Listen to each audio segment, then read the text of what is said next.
Another season is upon us. Freshmen arrive wide-eyed with dreams of future glory, while seniors prepare for their last chance at immortality. There are only a handful of these opportunities in a man's life, a handful of chances to distinguish yourself from the rest.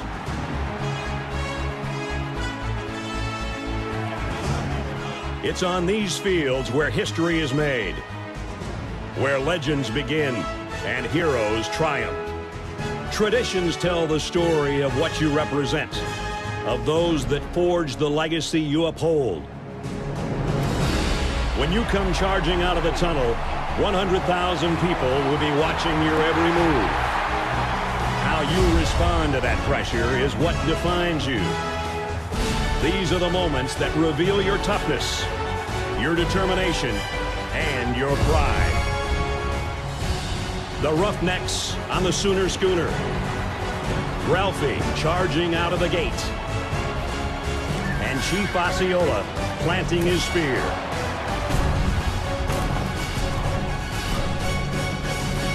The time has come. Your time is now.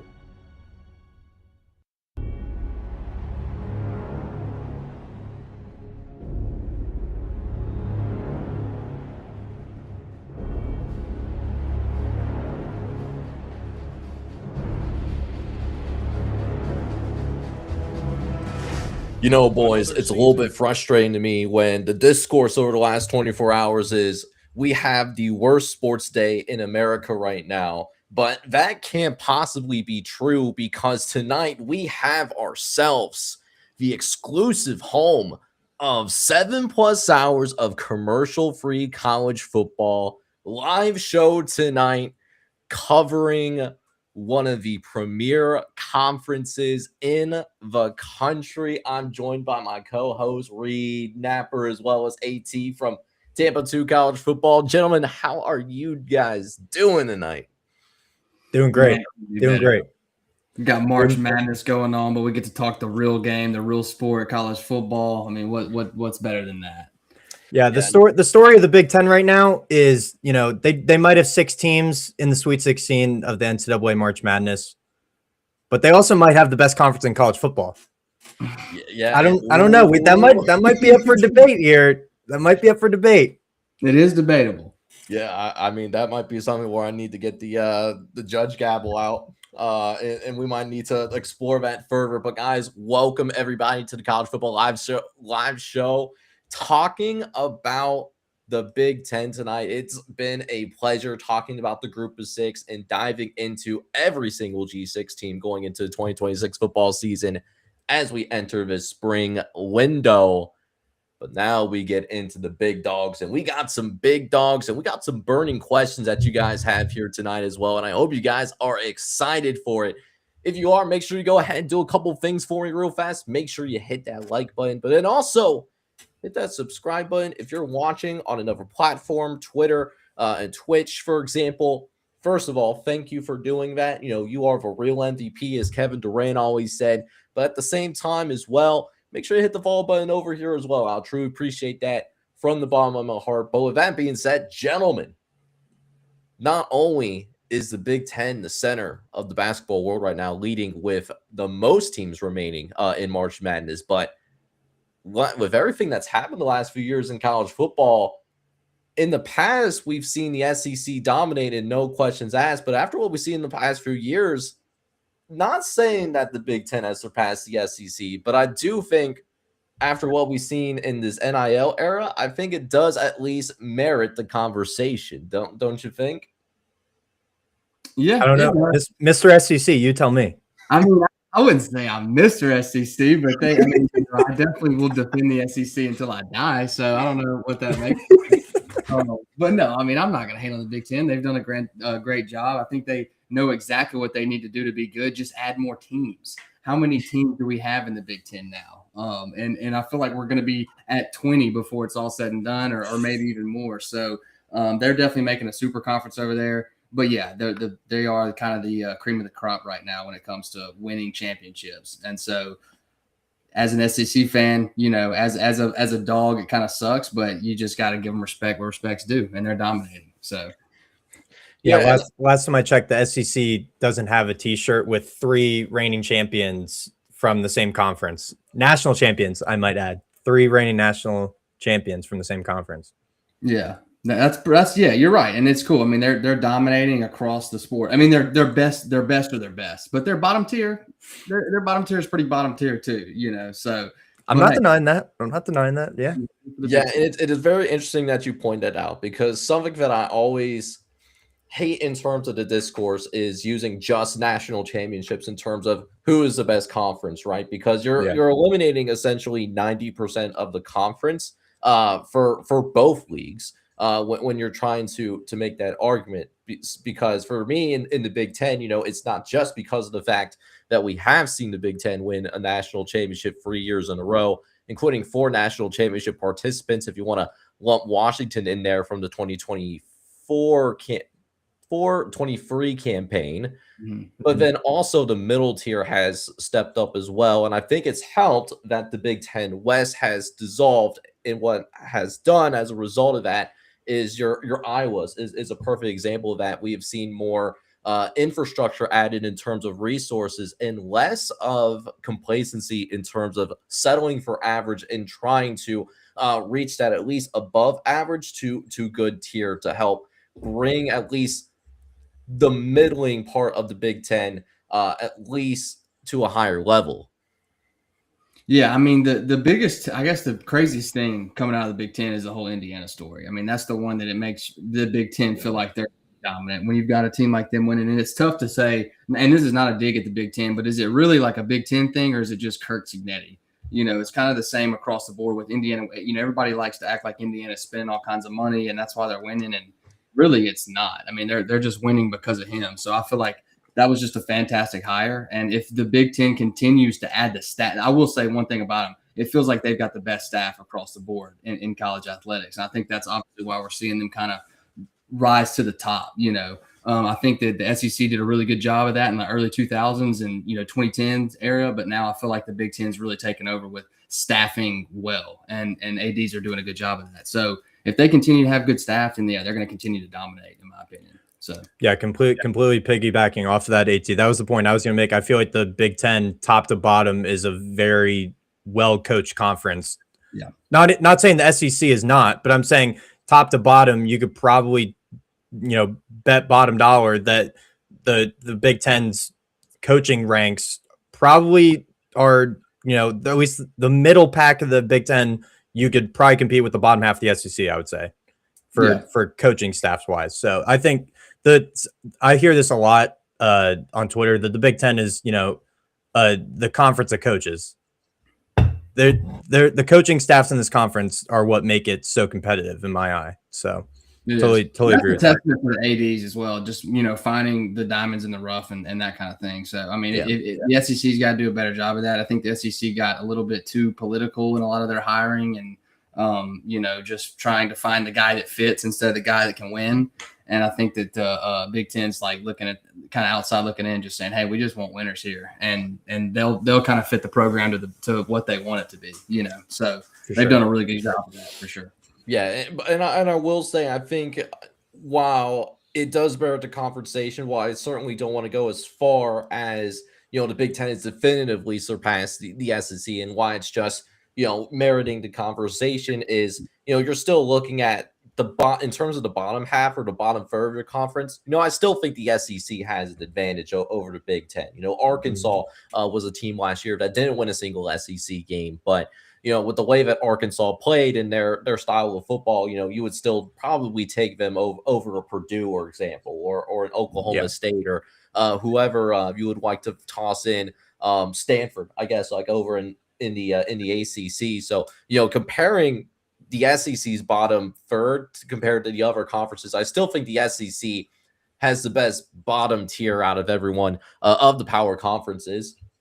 Yeah, I totally agree with that. I think that's kind of what keeps the SEC in the conversation, because I think from their bottom ranked teams are would be really good in the Big 12, to be completely honest, would be pretty solid in the ACC, And I think that they would be, they would probably be top 14 or so in the Big Ten, just depending on the year and the teams they pull. But yeah, I totally agree with that, Jake. I think the Arkansas, the Kentuckys, the Vandy. Well, Vandy was really good this last season, but I think they have a chance to win more games in other conferences. So, yeah, and it'll be fascinating to see how we rank these teams, because why I feel that it's a little bit more interesting to see how we rank these teams because of the number of teams that we have in this conference. We're talking about an 18-team conference, and even though the Big Ten has played 9 conference games for quite some time, you're still talking about ducking about 50% of your conference in any given season. So it certainly is a possibility where even in your own conference, you have a massive disparity in scheduling. And I know that's something that we talked about offline is, what we would do to fix college football. I don't know about you guys, but an 18-team conference, it is simply, that is way too much what we have going. And I think we're going to see some extreme discrepancies when it comes to how these conference schedules shake out for all of these teams. Yeah, I mean, for just throwing an example out there, Northwestern getting a bye week in week 2 to then play 11 straight games, like no other team in Power 4 has that, I believe. No other team in Power 4 has that. So it's absolutely ridiculous. And then just on the complete opposite spectrum, you get Ohio State, who I don't even know the combined record of the teams from last season, but it's head and shoulders above the rest of the conference schedule. So there needs to be variance, and that only will come with a reduced, sample size of teams. So, and one of our own, Colton, I think did a great job of his realignment of how he would, put teams in different conferences, keep the Big Ten at 10 teams. He put Penn State as an independent. As a Penn State guy, I love that. So I think it only would come with a reduced amount of teams, to get a better variance in the schedule. But yeah, to go 11 straight games versus Ohio State, that has the gauntlet they do, is absolutely ridiculous. Yeah, it is. I mean, why did they screw Northwestern, man? What were they trying to do there? David Braun did too good in year 1. I don't know what he did too good, man. Insane. They go out and they make a good offensive coordinator hire. They're like, all right, we got to make sure they don't win a game. Yep. Up. We get a quarterback. Got to punish him. Yeah, exactly. Insane. They definitely have to, especially like Northwestern. They care about those academics up there too. Like that travel schedule. It's really gonna mess with the the academics as well for for Northwestern in particular. I thought this was an academic conference, but look at what has happened to our beautiful sport. And the thing about Northwestern that's really fascinating as well is you touched up on is having that week 2 and week 3 bye. That's the only bye that they're going to get as well. If it was last year, they would have at least had maybe another bye and maybe talking about, they're only going to have to go 6 to 7 games in a row instead of 10s. But because there's only one bye, I mean, that's a particularly tough break for the Northwestern Wildcats. And I'm certainly feeling for them. Yeah, that sucks. And just where it lands for them. I mean, just no break. They just got to go 10 straight, and it's going to be a lot of conference games. I mean, that's when they get into their conference schedule. They got a lot of hard road. It's going to be a gauntlet for them. I like them as a football program, but I think they got a rough schedule. So, yeah, it's not even like that bye week favors them either, because South Dakota State bye week, Colorado, Indiana, Penn State. Yeah, like it doesn't even help them. Like if you could get it after that Penn State game, you get your kind of first slate through. That'd be way better, But instead, you get it right. You get it right. You get it when you want your guys to be playing. To be honest, like your guys are still fresh. Those first couple weeks, like you really don't want to have a bye there unless you got a really big team coming in or something like that.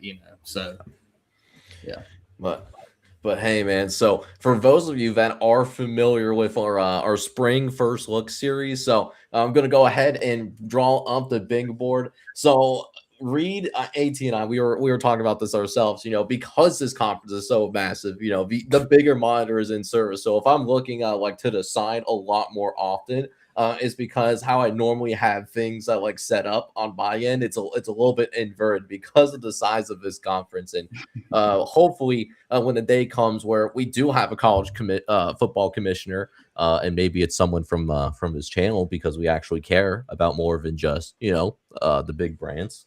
Just wanted to throw that out there.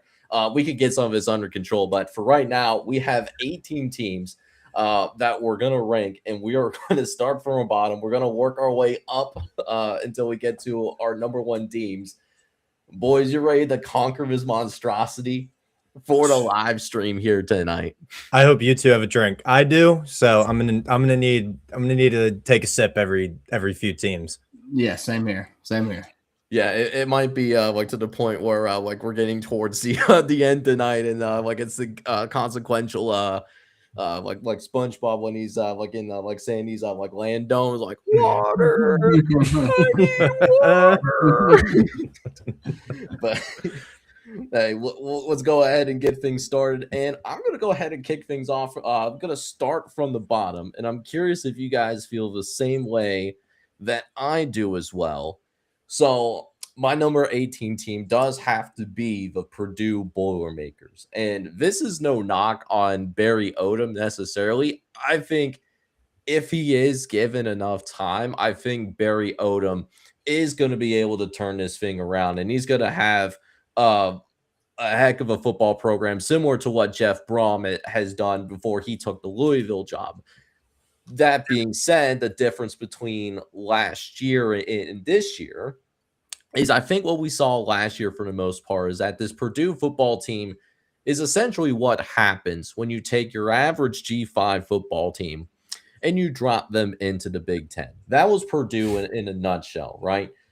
This year, I do think the talent has improved tremendously, at least to the point where there's an expectation where, at least in some of their games, they're expected to be competitive versus you're hoping that they're competitive in some of their games. I like their addition that they added to Elo Mendoza in particular. That was a big add, getting the edge rusher out of Georgia. I think that's someone that will start on that Purdue defense right away. But then they also added a couple of other interesting players as well. Mr. Clark, for example, he transfers in from FIU.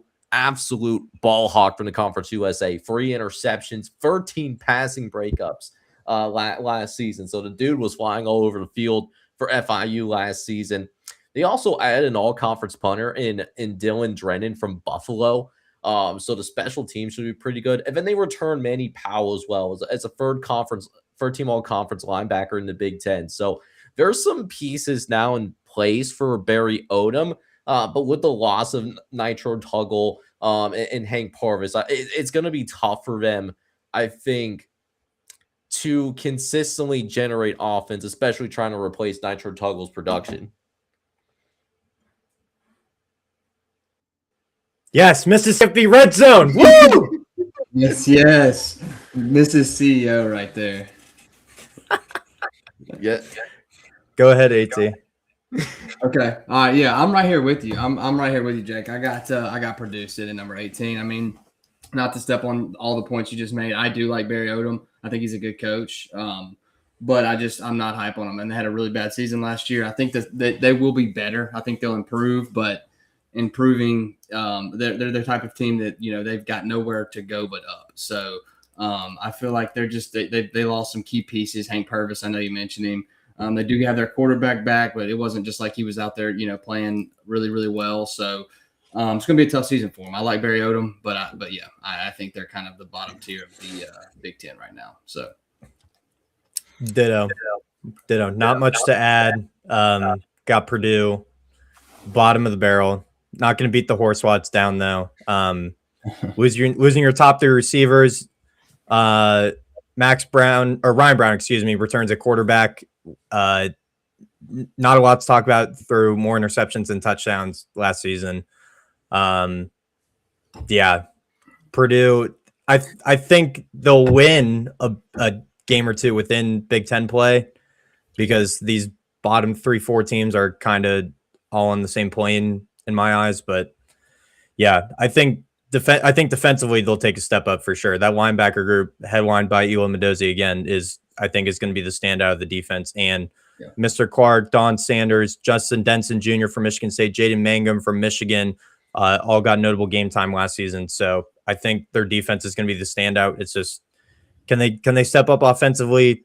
Who knows? But Purdue's bottom of the barrel, unfortunately. Yeah, and I will say this about Purdue and Barry Odom in particular. He does have them going in the right direction. I know a couple of years ago, I think they only won one singular game, and that was an FCS matchup. At least this time around, they did beat an FBS team. So this Purdue team is already trending in the correct direction. Maybe to where, maybe we see them win 3 or even 4 games, like you suggested. Definitely imagine they'll probably win at least a couple in non-conference play. But if they can win 4 games or even more than that, I think that's a successful season under year 2 under Barry Odom, given the current talent level. Yeah, it's tough for them to recruit. I mean, it's just they're kind of in a bad spot, to be honest. I don't think it's really a testament to Barry Odom being a bad coach or anything. It's just that they've got to prove themselves first before the recruits come in and before they get noticed. Unfortunately, some guys can kind of sell it beforehand, and it's really hard to do that at Purdue. So, great basketball school though. Love to watch them in March, but come November, you're not seeing much. Yeah, it also doesn't help when the state was being ran by Notre Dame for a long time, and now your arch rival ascended to the stratosphere of college football. So that doesn't help you either. But again, I think Purdue will at least be more competitive this season in Big Ten play. They could win 1 or 2 at a minimum Big Ten games this season.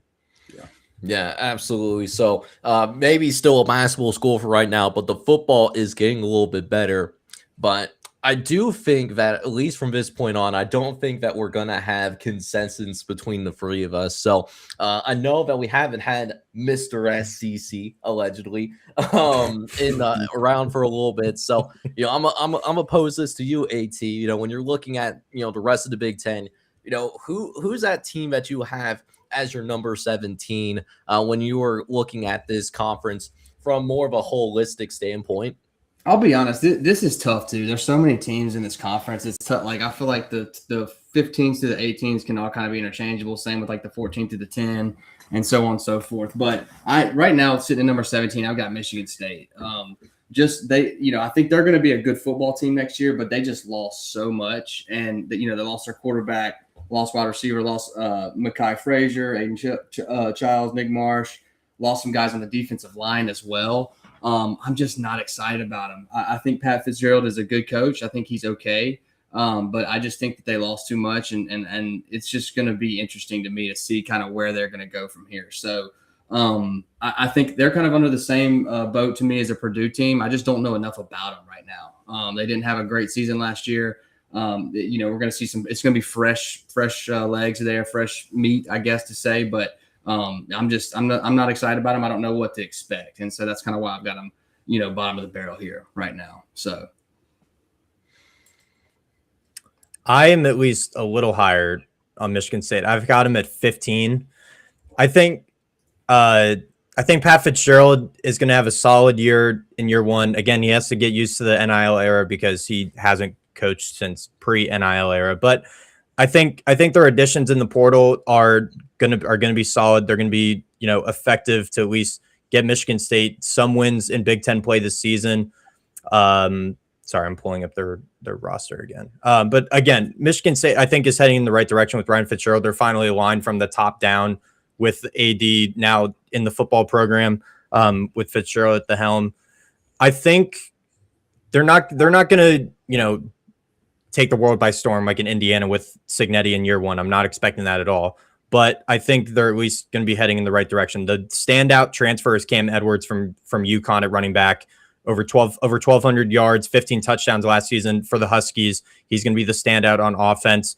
Aiden Childs is out the door, so it's kind of what's the plan at quarterback. Alessio, I'm not even going to try to pronounce that last name. Alessio is back at quarterback. 10 touchdowns, 3 picks, 1,200 yards through the air last season. So they do bring in Cam Fancher from UCF, could be potentially competing at quarterback. Nick Marsh out the door at receiver. Unfortunately, stud receiver goes to Indiana. We'll talk about him later.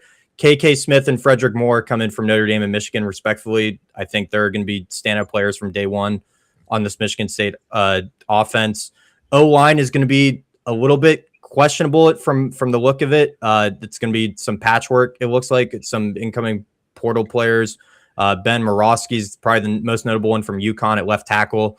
So again, it's going to be some patchwork. The D line is my biggest question with Michigan State. They lose their top 8 options through transfer or graduation on the defensive line. So massive turnover on the defensive line. That's the biggest question mark for me with Michigan State. But I think the additions I did point out are going to be good enough to at least have Michigan State competitive in some of the games that they are on similar playing styles with, aka the bottom 4 teams in the Big Ten that they, or at least the bottom teams that they do have on their schedule. So I'm going to put Michigan State a little higher than AT. I'm going to go with them at 15. Yeah, so I actually found myself like being on the same wavelength as AT. So, buddy, if you're copying my notes, like just let me know now. But I had them at number 17, and it's not just because of the fact that they lost Aiden Childs in the transfer portal, or just not because of the fact that they lost Nick Marsh in the transfer portal as well.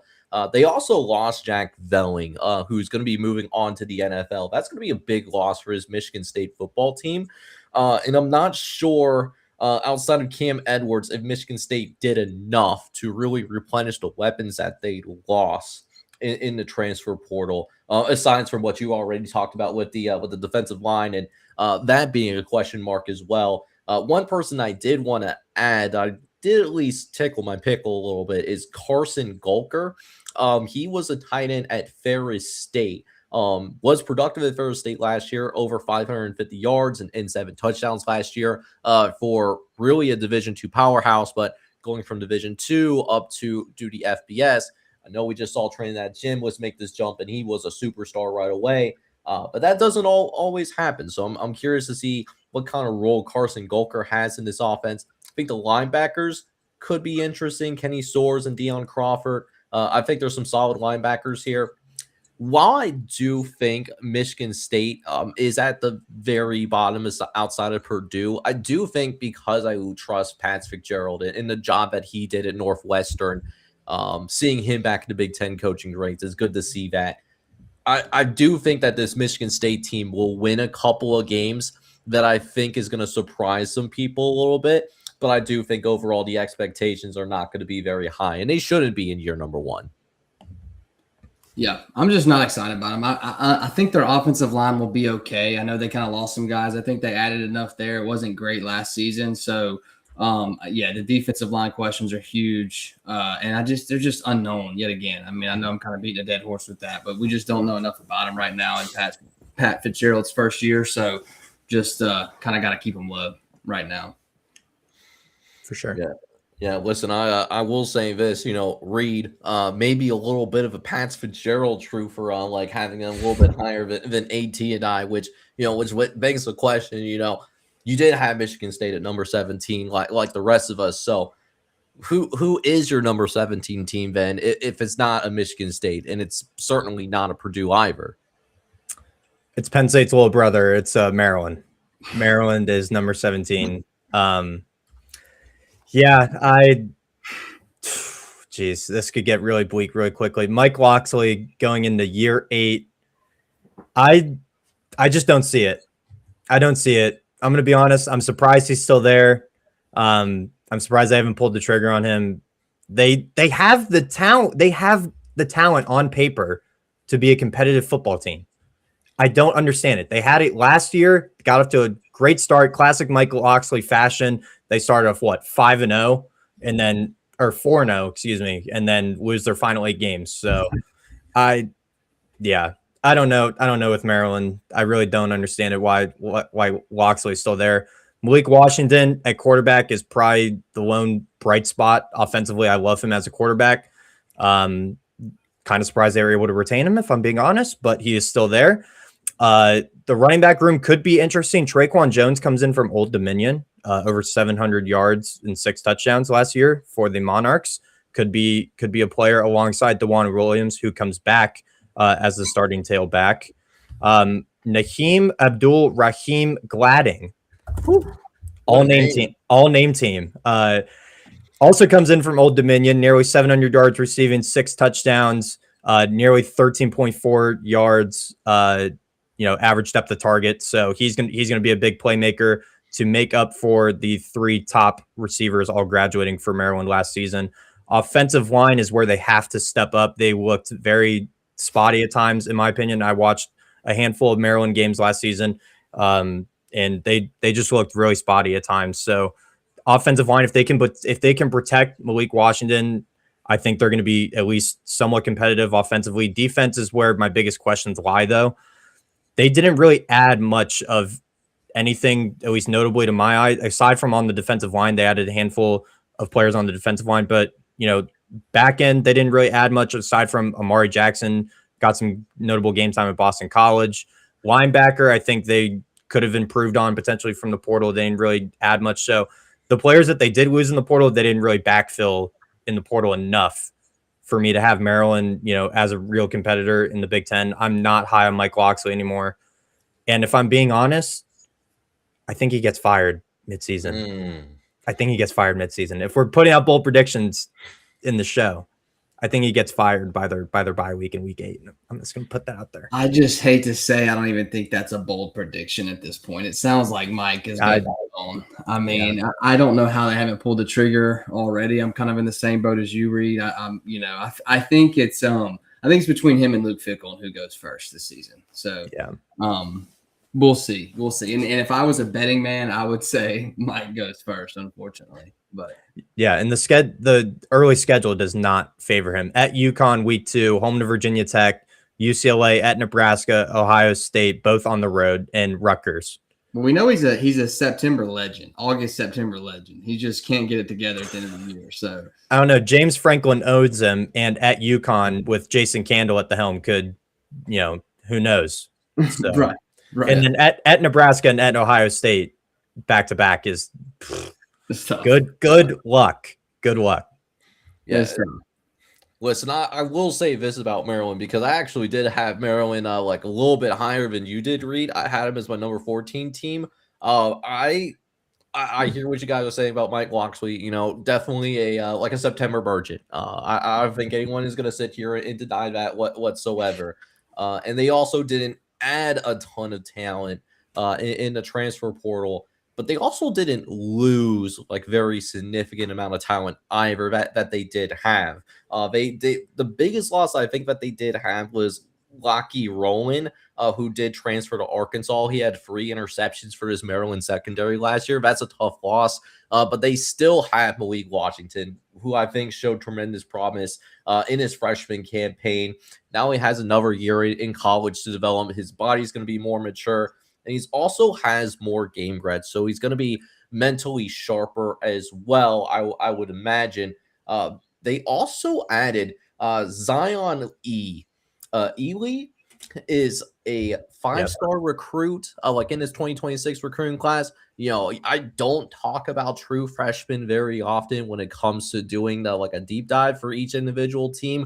But with him being the top recruit in the country, this is someone that I'm expecting to, help out on the defensive trenches. So at least the defensive trenches should be better by virtue of Zion coming in and being somewhat productive and getting game licks early right away. He's ready to play day one.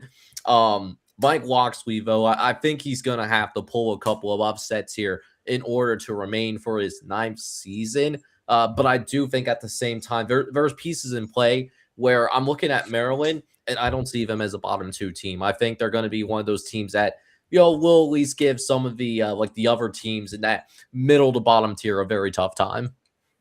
Yeah.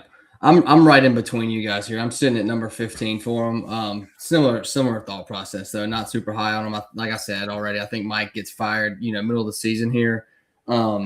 Offensive line got gutted. They lose their top 3 receivers. It's just tough for him. One thing I'll say, somehow he continues to add just unbelievable talent on the defensive line.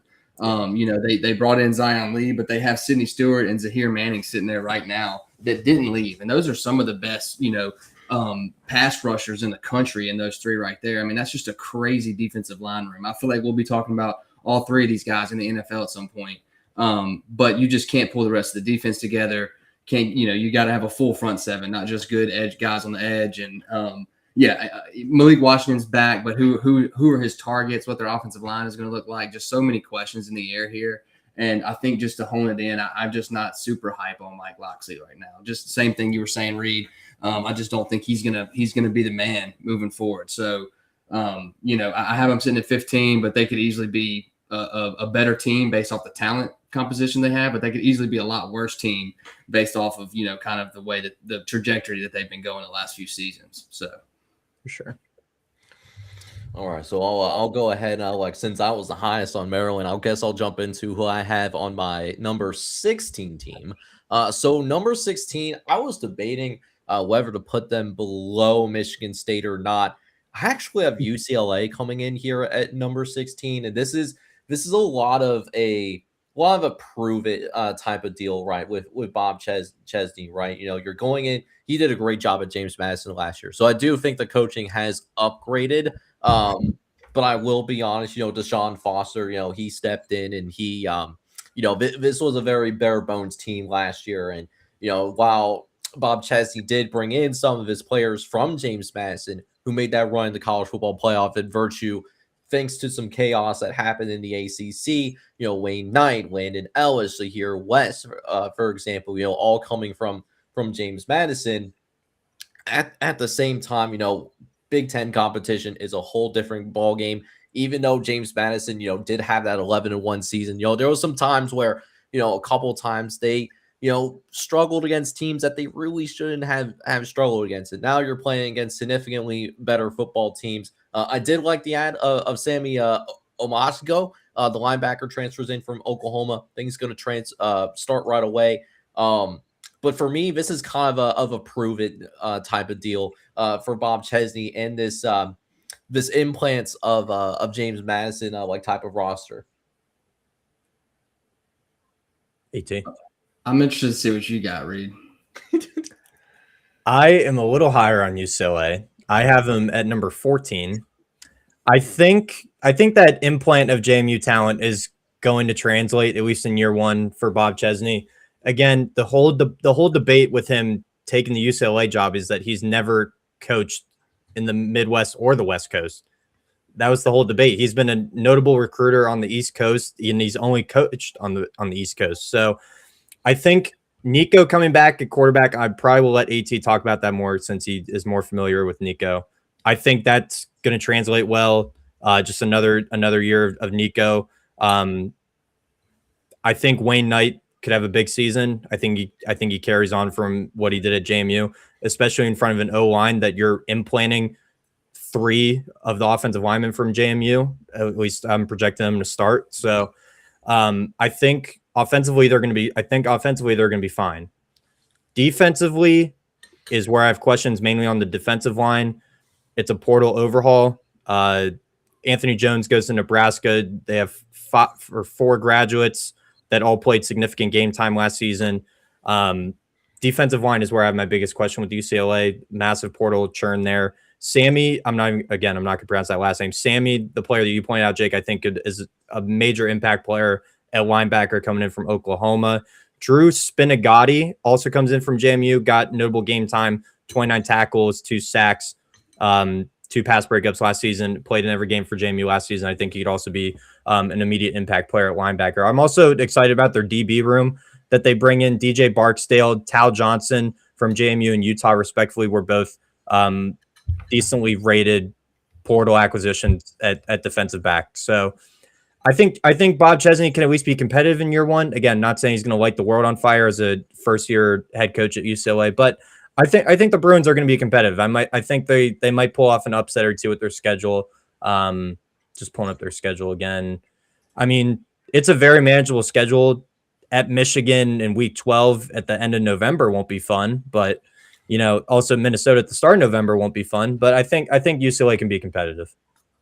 Yeah, I mean, I agree with a lot of what you guys said. I'm not much higher. I'm right there at 13, but I am a little bit higher there.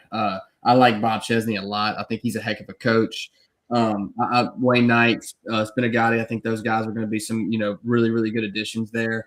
And yeah, they keep Nico, which I think is the biggest piece for me. It's kind of the biggest plus going into next season. He is a good quarterback. I think the way he left Tennessee kind of was in a bad light. It kind of gave him a bad reputation, but I think that everyone could agree he always played well on the field. So if he can keep his head straight, I think it's just a testament that he stayed around at all at UCLA. I'm sure they're paying him well. I'm sure the money, makes it easy to transition coaches and everything. But also I think that they have an idea that Bob Chesney's going to be better than what they had last season. I think that there's some excitement around the program that I'm kind of buying into a little bit, which is all hype. We don't know anything until the game starts, but I do like UCLA a little bit. I think that this could easily be a top 10 Big Ten team as soon as they get it together. And I think Bob Chesney's kind of the first piece of that puzzle. So, yeah, I guess for me and why I couldn't have UCLA, I guess I'm very low on them for say is because I saw Nico on the field last year, and we saw clearly that he's an FBS starting caliber quarterback, and at times shown that he is a star caliber player. With some of those big moments that he did have against Penn State, but I just don't feel that consistently enough he can elevate the talent around him. And that was a big thing that I saw last year, notably when Jason Eck was able to walk into Los Angeles, California, provide them the BDA treatment like in the month of September. The talent is better, but how much better is it? And I still think that, you're comparing other rosters in this conference. I think the vast majority of the time you're looking at UCLA being the second best team on the field from a talent perspective. And I don't know how much that Nico can make up for that. And I'm not fully sure how much of Bob Chesney can make up for that either. Yeah. And we'll know. I think this is an upgraded staff. But we will know. I mean, I think it'll be very easy to tell if they just look like a more sound football team, even have some closer 1-score games against some good teams. I'm not expecting them to go out and win 9-10 games, but if they win 7-8 and they're competitive in the rest of their games, then this is a team that's trending in the right direction. So that's kind of where I've got them right now. Like I said, I'm not expecting them to, shock the world. Obviously, I've got them sitting at, still pretty low in the conference, but I do think they'll be better than they were. So yeah, just be competitive, UCLA. Yeah, exactly. Yeah, exactly.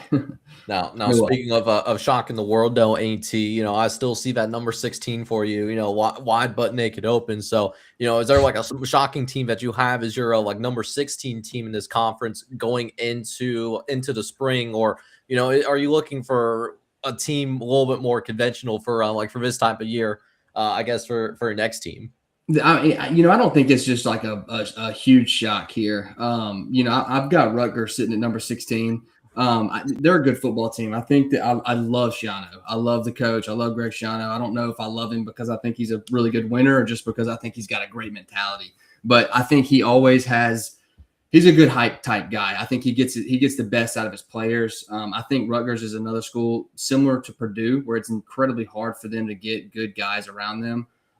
But they've got KJ Duff. They got Antoine Raymond right now that I think are going to be two guys that are going to be incredibly productive for them on the offensive side of the ball next year. They do lose a lot of their offensive line. Their quarterback's kind of up in the air right now, so that's kind of why I've got them low. I think that there's just not enough for me there to rate them high, and they're another team in the Big Ten that's got a really tough schedule. So kind of along the same lines of the Michigan State and the Purdue, I just don't know enough about this football team right now to rate them higher than, kind of bottom of the barrel. So, and it's kind of what you expect out of Rutgers. We know they're not going to be just a top 5 team in the Big Ten. So, yeah, for sure. I also have Rutgers at number 16. Kaliak Manis, I think, is going to be a huge loss, over 3,000 yards through the air. They replace him with Dylan Lonergan by way of Alabama and Boston College. Over 2,000 yards last season. Can he take a step up from playing at Boston College to the Big Ten? We shall see. Exactly like AT said, Antoine Raymond and KJ Duff are going to be the standouts offensively. They have to run through Antoine Raymond. Is he going to be able to replicate 1,200 yards on the ground? I don't think so, but I think he's going to once again have a very productive season. The offense has to run through him, but who's he going to be running behind? I don't know yet. They are going to replace their whole entire left side of the offensive line. So that's going to be a huge hole to fill. Their entire defensive line is out the door through transfers and graduation. Rondo Porter is probably the most notable defensive line addition to me. Comes from App State, had 26 tackles, 23 pressures, 2 sacks. I think his ability off the edge is going to be noticeable from day one for this Rutgers defensive line. I just think that also Bo Masco going out the door to Texas was a very top corner prospect in the portal. So I think Greg Schiano, like you said, AT, I don't mind him as a head coach. I personally like him as for a Big Ten standards. I think he's a very good head coach. I just think at a place like Rutgers that's very hard to recruit and get in that big name talent to produce how they did last season. They just couldn't play defense to save their lives. They were one of the most productive offenses last season. They just couldn't stop a nosebleed defensively. So because of those question marks defensively, I'm going to put them at 16. But I mean, they could be sneaky if all their portal acquisitions hit. And Antoine Raymond and KJ Duff, put similar production out there in 2026. I could see them, sneak it up a few spots. But I'm gonna match you at 16. Yeah, I did forget to mention too. They did add Travis Johansson, which I think as a defensive coordinator, which I think was a great hire. He comes out of STS level. I think he was at South Dakota State, I want to say, or one of those dominant programs. So I think I think that'll help their defensive problems that they had a ton. But I just don't know if he's going to be enough. So yet again, just some question marks there. So. Yeah, I just don't think that the question marks are as, I guess, as concerning for me as it is for you guys, because I actually had Rutgers a little bit higher than consensus here. I had Rutgers coming in as my number 13 team in this conference. Part of it being a Greg Schiano truther here. I like what Greg Schiano has done over the years. I think he's done a great job stabilizing the program. Got to think about what Rutgers was, particularly in the Chris Ash era. Very ugly. Right, but he's come in, he's stabilized this team. That's a good football coach. KJ Duff, we talked about him a little bit already. He might be the best receiver in this conference outside of Jeremiah Smith. I mean, KJ Duff, he is a certified bad man. And he's also going to have Antoine Raymond, who's a bad man himself, in the backfield coming back. There's a couple of deadly weapons there right from the jump. Couple of other weapons that they have I find really fascinating too. Clay Trevin is a running back from Louisiana Tech. He had over 900 total yards, 8 touchdowns last season.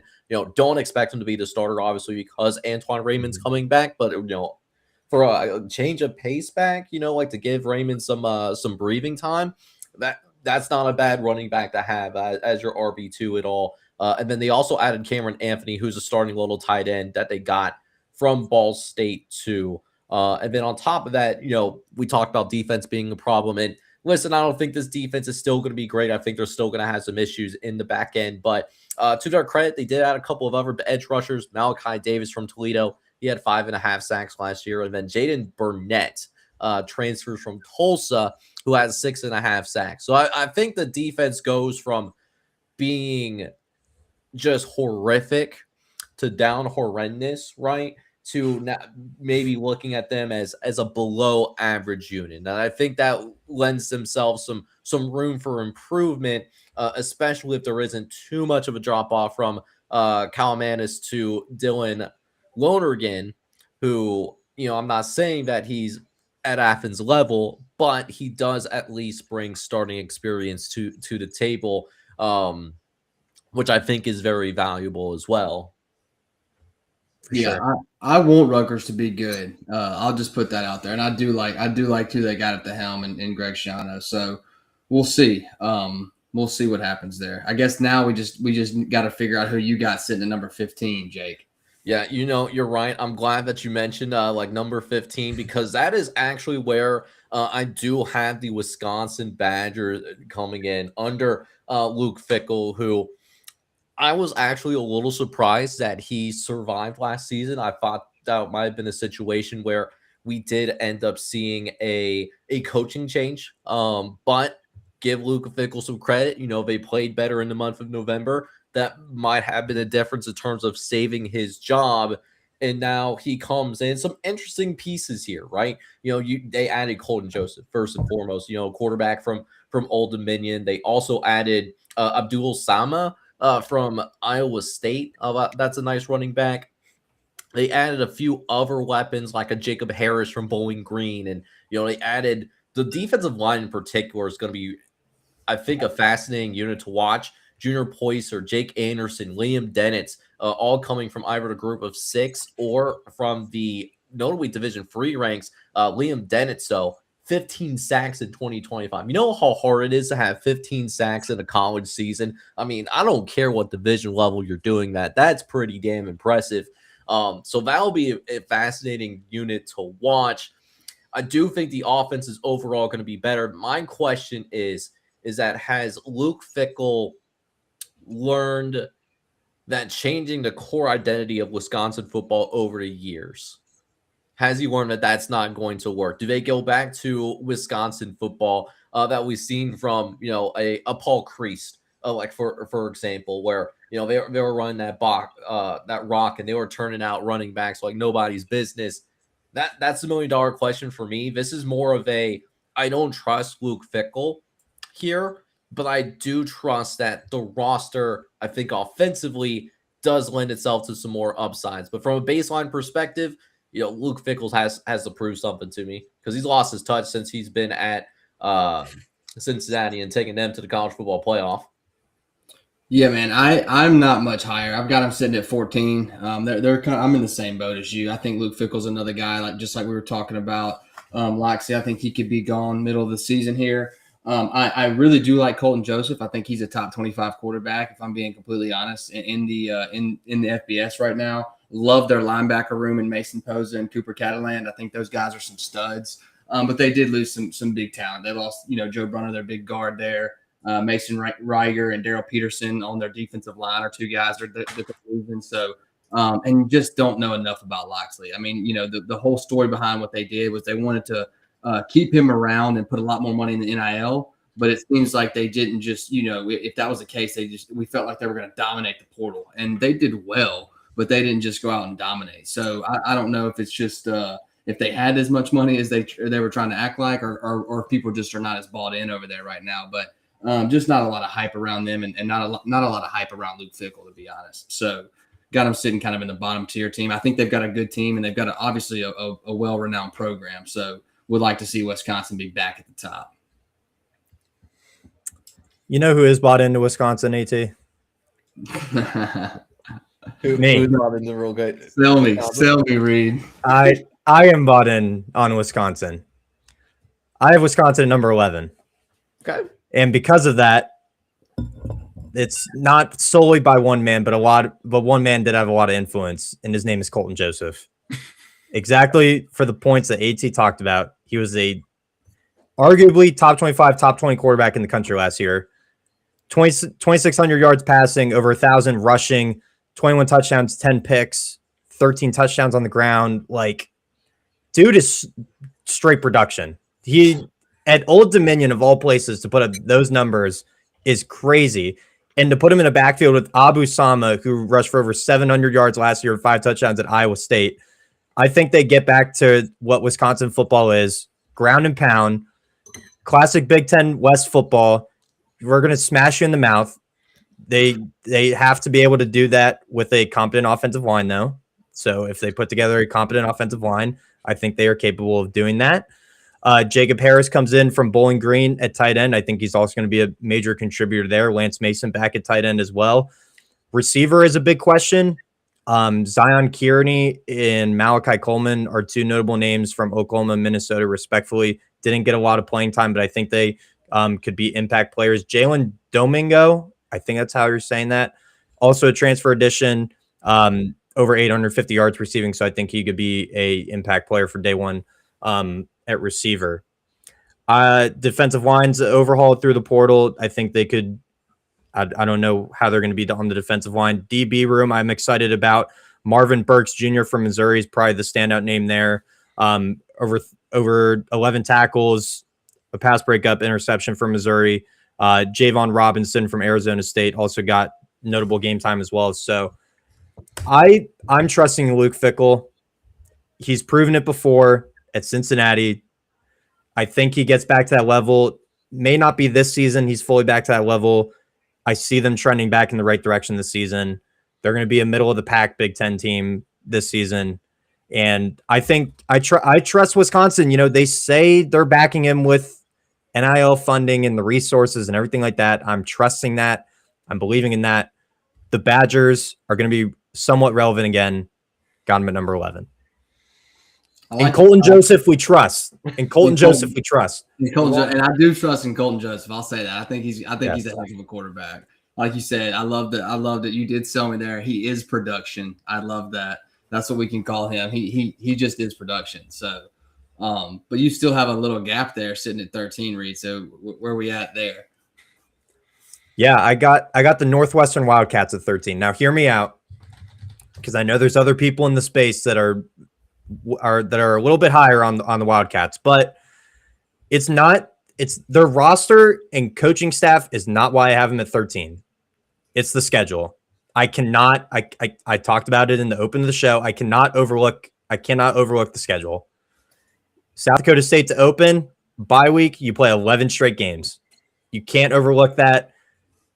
If they somehow go bowling with that schedule, which they very much could, they also have a ceiling of an 8-win football team, just like they were last season. I can't overlook the schedule. I think their roster on paper is, they did lose some players in the portal, but I think they added back in the portal at a decent amount. Also, notably, Chip Kelly comes in an offensive coordinator, which out of freaking nowhere, at least to me, I did not expect Chip Kelly to be the offensive coordinator of Northwestern in 2026, but here we are. Aiden Childs, I'm excited about. I think he showed signs at Michigan State. I think he carries that on in this Chip Kelly offense. And they brought some defensive players back that are going to be notable, namely Michael Kilbane and Robert Fitzgerald on the defensive line. So I'm cool with Northwestern at 13. I think they're a fringe bowl team. It's just the schedule I cannot overlook. Yeah. No, I'm not much higher on him. I've got him sitting at 12. It's a lot of stuff I agree with exactly what you said. I think Chip Kelly was a crazy hire out of nowhere. I think he's a great hire. I think he'll be a great offensive coordinator. He's been proven, so I think that was a fantastic hire. Excited to watch Northwestern play in their new stadium. Huge renovations going on over there. They've spent a ton of money, so really, really wanting to go and get to a game out there now. But not to step on the same points. They lost some guys. They did add back a lot of talent, but we just don't know a lot about them. They lost Tyrion and Lewis, which were their two starting tackles last year. That's going to be tough to reproduce. But they do add in Aiden Childs, fantastic quarterback. I think he's going to be a day one contributor. I think he'll do a great job. He's somebody that could be a top 10 quarterback in the Big Ten here, or top 5 quarterback, I should say. They bring Robert Fitzgerald back as a safety. He's a stud for him. But yeah, outside of that, it's just we don't know a ton about them. I think they're a good team. I think they're a middle of the pack team. I think they're kind of on the fringe of getting outside of that, but we've got to see more from them. So it's obvious they're willing to spend money just with the renovations they've done alone. They're in a great market, so if they can continue heading in that direction, I think they could be good. But moving forward, I think, or this season, I should say, they're kind of in the middle of the pack team for me. I've got them super close to you, Reed. So. Yeah, and I'm going to be the one that will be the very highest on this Northwestern team because I actually have them cracking the top 10.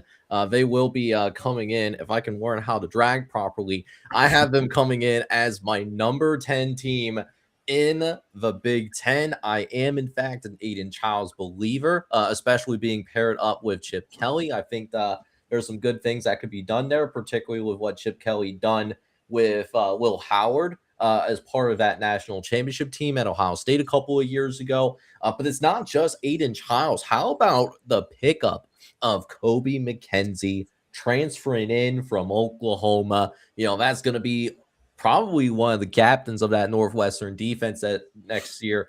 And how about David Braun as well? When David Braun took over, this Northwestern program was left for dead. When Pat Fitzgerald was fired because of the hazing allegations that happened under his watch. But David Braun, he's come in and he's done a wonderful job at Northwestern, leading to a bowl game, even getting a couple big wins, beating Penn State, for example, and almost beating Michigan as well. So this Northwestern team should not be underestimated by any stretch of the imagination. I also think the corners could be sneaky good. They brought in Brandon Des Fernandez from Central Michigan. He had multiple interceptions last year. And then Monte Pate transfers from Weber State, another Wildcat, the Wildcat transfer. We love to see it. Loves to play in that slot. 5 TFLs as a cornerback, dude. There's quite a bit to like here on this football team. Oh, and they happen to bring back Griffin Wild, who was an all Big Ten receiver last year. They bring back Robert Fitzgerald, who's going to be a ball hawk in the secondary, and who's going to be Kobe McKenzie's linebacker sitting next to him, Mac Uchman, all Big Ten linebackers. So I like this Northwestern football team. I like David Braun. And yeah, we are rolling with our first top 10 team on the list here tonight, fellas. Don't forget Komolafe. Don't forget Komolafe in the backfield too. Nearly 1,000-yard rusher. He's solid. Yeah. Yep. All right. So you see that I do have a number 12 team. And I do want to preface this before I go to my number 12 team. So I do this based off of a pure baseline perspective. Once I'm done with my actual rankings, this might be prone to change. But for right now, Reed, what I need you to do real fast is I need you to go ahead and like get both feet, and grab something. Make sure that you're sitting. I do have Penn State as my number 12 team in the Big Ten right now. So now, hear me out. They are replacing a ton of talent on this team, right? We are talking about not only are they losing 10 NFL players, but they did lose a lot in the transfer portal as well that I would consider key losses. Ethan Grunkmeyer, who would have been your starting quarterback this year, he's gone. Luke Reynolds, he's also gone. How about their star edge rusher, Chaz Coleman and Xavier Gilliam? They're also gone. And then AJ Harris, who's going to be was one of your better corners, he moves off to Indiana. And then you look at things from the other side as well. I think we all agree here. Matt Campbell is a good coach to a very good coach. I think we all agree on that. But if you look at this Big Ten conference, guys, there's a lot of good to very good coaches in this conference. Ryan Day at Ohio State, Dan Lanning at Oregon, Kyle Whittingham at Michigan. I would even argue Lincoln Riley at USC is a good coach. Kirk Ferentz at Iowa, that's a good coach. PJ Fleck, they're rowing the boat at Minnesota. Washington, they got it rolling as well up there with Jed Fish. Brett from Lima at Illinois. And it's more stable rosters. And think about what they brought in on the back end to replace those 10 NFL players plus the multiple guys, star players, mind you, that left in the transfer portal. It's essentially an Iowa State implant. So let me ask you this. How high would you have Iowa State, the 2024 Iowa State team, within the confines of the Big Ten? That's what we have to ask ourselves here. That's essentially what we're looking at. I know this is going to be an extremely controversial take. I understand that. I might change my mind after I see a couple of metrics. But for right now, from a pure baseline perspective, without knowing what development happens in spring ball, I'm asking myself, if Iowa State was in the Big Ten last year, where would I have them? This is where I would have Iowa State. Go, AT. I just I just can't wait to hear what Reed has to say about this. I know he's going to be fuming. I'm a lot higher on him. I'm not gonna hurt Reed's feelings too bad here. I agree with everything that Jake just said. There is a lot of unknowns. We don't know a bunch about them. It's still Penn State. They still got some good guys that they're keeping on the team. I've got them sitting inside the top 10. I've got them at number 9 right now. I'm sorry. I've got them, number 9. And so the reason I'm not higher on them, and my 9, 7, and 8 teams could all kind of interchange. It's tough for me. I kind of had the same thought process as you, Jake, and a lot of it. Where would I have Iowa State right now? I would probably have Iowa State sitting at like number 10, number 11. But I think this is a team that also has, Tony Rojas on there on the defensive side. I think that they have some Penn State guys that'll stay around that'll add a little bit of a better program than just Iowa State. I think that they're middle of the pack, but it wouldn't surprise me if they were a top 7 to 5 type team. But I just don't know a ton about them yet. And it does seem like this is going to be Iowa State 2.0 at now sitting in Pennsylvania. But until proven otherwise, I guess we just kind of got to wait and see. I love Rocco Beck. You guys know that. I think he's a fantastic quarterback with a great name. But you do lose guys like Katron Allen. You lose Zane Durant. You lose Wheatley. One of your safeties, and those are some big names there. So it's tough for me to have them rated any higher, but I do have them sitting inside the top 10 at least. So, Jake.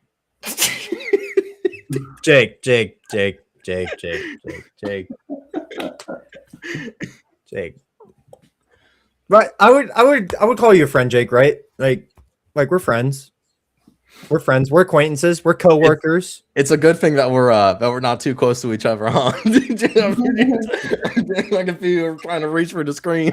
It's also a good thing we're live because could have some choice language, but I'm going to keep that to myself. You're never gonna kill me on the SEC one anyway, so it's fine. It's fine. Hey Jake, put the Penn State logo at 7. Put the Penn State logo at 7. I've said this before on the show. I've said this on my own channel. Shout out to Mike of More College Football. This Penn State team has the ceiling of 10-2 and a playoff team. And I'm going to tell you why. Multi-year starter Rocco Beck at quarterback. 2,500 yards last year. We can't overlook that he got injured last season. He's going to be healthy. Comes in with Taylor Mauser as his offensive coordinator. Carson Hansen inserted at running back alongside possibly one of the most underrated portal additions of the entire cycle, James Peoples from Ohio State at running back. Thunder and Lightning. Kobe Howard returns at receiver. Brett Eskilson, Chase Sowell, Keith Jones Jr., all added at receiver. All over 400 yards receiving, multiple touchdowns between the three of them. Andrew Rapplier, my favorite player on this entire team, back at tight end. Benjamin Brommer, 6'7". Gabe Burkle, 6'4". Cooper Alexander, 6'5". The smallest tight end we have in our room is 6'4". I'm not done. I'm not done. Get the ether beat out. Get the ether beat out. Trevor Burr on the offensive line. Vea, I'm not even going to try to pronounce that last name. Vea on the offensive line. Will Tompkins, Brock Riker. Cool. How can you overlook Cool? Anthony Donka back. Nolan Roche back. Drew Shelton out the door. Nick Dawkins out the door. Iona. Yeah, he's also gone. That's okay. Cooper Cousins back. Ruley back. Rucci back. Donka back. It's not like you were hitting us with a spell with all those names you were throwing out there for a minute. But. Yeah, you know what? Armstrong and Odom in at defensive line. Keanu Williams, Siola Tapaki, both from UCLA. Alexander McPherson, going to be a rotation edge from Colorado. He comes in. Rojas has potential to be a top 5 linebacker in all of college football next season because that's what he was before he got injured last season. He comes back. He is Penn State through and through. He was flirted to go with James Franklin of Blacksburg. He comes back after giving the entire Nittany Nation a heart attack on Twitter for about 2 weeks, flirting of going to Blacksburg. Caleb Bacon, Caleb Brazina, Cooper Abell in at linebacker, arguably the best safety in the entire portal. Marcus Neal Jr. comes in from Iowa State. He's going to be a rover. He's going to be the star backer in this Danton Lynn improved defense from last season from that fraud, Jim Knowles. Jeremiah Cooper also joins him at safety. Davian Collins, Zion Tracy, Darius Dixon.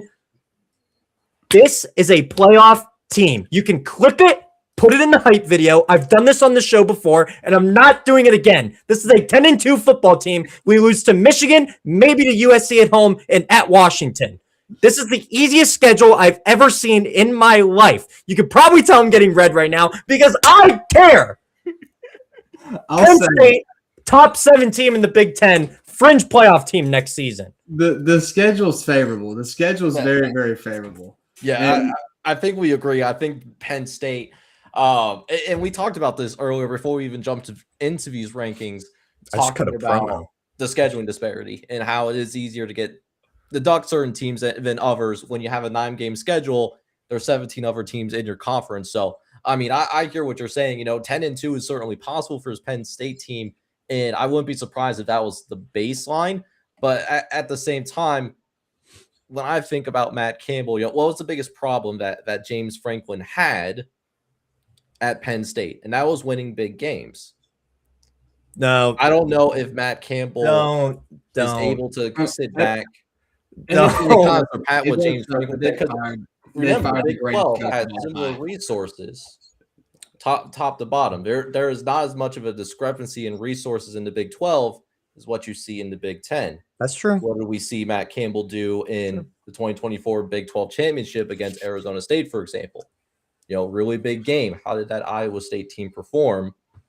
So I I think I hear what you're saying. I would not be surprised at all if Penn State is in the college football playoff as a 10-2 football team and they get one of those 12 spots. But again, you're replacing 10 NFL guys. You're replacing a lot of talent, quite a bit of talent in the transfer portal as well. And what primarily was brought in was Iowa State. And again, I ask, if Iowa State was in this conference last year, where would you rank them? And that's why I had Penn State where I am. Just trying to, let's just stop for a second. That the logo is the logo. So that's where I see Penn State as of right now. I'll say it, in 10 years, we're going to be looking back and we're going to say, who was the greatest coach of all time? Was it Nick Saban or was it James Franklin? And the fact that Penn State let him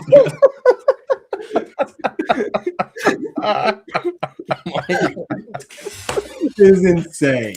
I can't believe that you guys what I think is the greatest coach of all time. Oh my goodness. You can't. Okay, hold on. You cannot deny that he is one of the most consistent coaches. One of the most consistent. I don't deny that at all. I think he's done what few people have done at Iowa State, and that is win consistently. I'm talking about his ability to win big games. That's a question for me that still needs to be answered. Now that he's at a place where he's going to have significantly more resources than the majority of not just your conference, but the vast majority of college football, there's no more excuses, which was a reason why James Franklin ultimately got fired, because he did consistently lose those big games, even though he had many resources to work with compared to his peers. Yeah, no, I'm sorry, Reed. I just had to stir the pot a little bit, No, I mean, shoot, we were stirring the pot for, I don't know, 20 minutes now ever since Jake put that logo at 12. Like, but again, it's a new era. Not me. Penn State has had this head coach for the past 12 seasons. It was fun while it lasted. We reached a plateau, couldn't get over it. And I hope James Franklin does well at Virginia Tech, and I think he will. We'll talk about that at a later point. I think Virginia Tech might be back sooner than we think. But what happened. That's right. In my number 12 spot, I have the Minnesota Golden Gophers. I think PJ Fleck is kind of almost at a similar point at what James Franklin ended at Penn State. I think he's almost reaching a plateau, if I'm being honest. Not to segue, but I think Minnesota is reaching a plateau with PJ Fleck. I think losing Corey Parrish is going to have a bigger impact than what people think on both sides of the ball, because he did play both ways last season. They do return Anthony Smith off the edge. Could be a notable player, will be a notable player. Aiden Gooseby. Drake Lindsey has to step up at quarterback. He was very solid in his freshman year, but he has to level up his game. Darius Taylor back in the backfield. I think he needs to stay healthy. He had some injury problems last season. Receiver is a big question mark. Lameek Brockington is out. He was the number one receiver. It's going to be by committee to replace his production from last season. Return a good chunk of the offensive line, which is promising for Minnesota. But I think, again, PJ Fleck's just reaching a peak. He's just reaching a plateau, and I don't know if he's really going to get over the hump in Minnesota. So I think having him at 12, while still competitive, I'm going to put the Golden Gophers at 12. Yeah, I'm not much higher on them. I've got them sitting at number 10 right now. I think they're just kind of a fringe top 10 team. Everything you said, I agree with. I think losing Corey Parrish was huge. It's really going to depend on Drake Lindsey for them in my book. I think that if they can develop him, if they can do a really good job of making him better than he was last season, I think it was some good experience for him. But if he is significantly better, I think this could be a good football team. But if he doesn't improve much, I think we're going to get more of the same. And I don't know how much outside of him they have improved. They do return Javon Tracy. They keep their starting center, which is massive. Anthony Smith off the edge that you mentioned, Reed. He's a stud. They also get Zion Chapman there. So I think defensively they'll be okay. But losing Corey Parrish is tough. And it really is just going to all depend on how much better Drake Lindsey can be. So I'm kind of in the same boat though. PJ Fleck, I think a good coach, not a great coach. And I think he's kind of in a similar boat of what we were just talking about with Penn State, where it feels like he's plateaued there. And it doesn't seem like they're going to get much better. He's been there for a while now, and they've kind of been in this same middle of the pack, maybe top 8 team, but maybe top 13 team, or bottom half team. So it's just tough to have him rated any higher than this right now, in my opinion. So. Yeah, so I actually had this Minnesota team a little bit higher than both of you guys. I actually had them coming in as my number 7 team. First and foremost, I really like PJ Fleck. I think PJ Fleck has done a nice job and has quietly had Minnesota as one of the more consistent programs in the Big Ten. Maybe they didn't have the the home run season like under PJ Fleck, but they've consistently been above average to a good football team, and I think we can expect that from this Minnesota squad this year. Corey Parrish is going to be tough. That's going to be tough to replace, and there's no denying that. And they do also lose Devin Eastern in the draft, but what I think is going to certainly help with Drake Lindsey's development is that they brought in Perry Thompson, transfers in from Auburn, definitely a starting caliber receiver coming in from the SEC, and Perry Thompson gets the benefit of having an actual quarterback because that was something that Auburn struggled with last year. The quarterback position at Auburn left a little bit more to desire, to put it nicely. So I do like that. Drake Lindsey is going to have a really nice receiver in Perry Thompson. He's going to be wide receiver 1 at Minnesota. And with Zion Chapman as well as some of the other additions that you talked about, AT, on the defensive side of the ball, I think this is a team where you're looking at them and, not in that dark horse conversation to win the Big 12. But I think we can look at Minnesota combined with PJ Fleck being a good head coach. And I think we can see Minnesota be at least in that upper echelon in terms of that middle tier in the Big Ten. Yeah, I mean, I'm just kind of there's just unknowns there for me. I feel like I'm not just super hype on PJ Fleck. I think they're a good football team, but just having them above middle of the pack for me is just tough right now. I see them sitting in like an 8 to 10 range personally. So. Yeah, and I mean, AT is already chalking up a loss for them in week 2. So. That's right. Yeah, they got to get that non-conference. They got to get those non-conference games going, and they got a tough one. That's all I got to say. Week 2, brutal non-conference schedule. Hey, AT, speaking of the brutality of the Big Ten, because I've already stirred the pot a little bit myself tonight. I figured it would be your turn to try to stir the pot a little bit as we start to wrap up this bottom half of the Big Ten. In terms of who you got going as your number 11, maybe someone that you're not as high on as that Minnesota team that we just talked about. And this is tough too, because when we get into my number 8, I'll have some more to say on it. But I've got sitting at number 11 right now. I've got Illinois. They're yet again ton of unknowns. They lose Luke Altmaier, their starting quarterback. They lose 4 of their 5 starting offensive linemen, which is just brutal in my opinion. They lose Hank Beatty, J.C. Davis. They do add Bobby Hawk at DC. I think that was a good hire. Another guy coming out of the FCS with some good experience as a head coach. They add some guys to try to replace that offensive line, but still some question marks at quarterback for them. Just don't really know what to expect. I do like Bielema. I think yet again, kind of another good coach, not great coach. But I think he's also the type of guy that does a lot more with less. Typically, you don't see Illinois killing the recruiting charge. You don't see them just bringing in 4 and 5 star guys all the time. They'll get 1 or 2. But he's always got them, competing. And I think last year they got a little bit oversold in the beginning of the season, and everybody was kind of really hype on them, and they kind of got let down, especially when they played Indiana and just got absolutely destroyed. Indiana and got destroyed.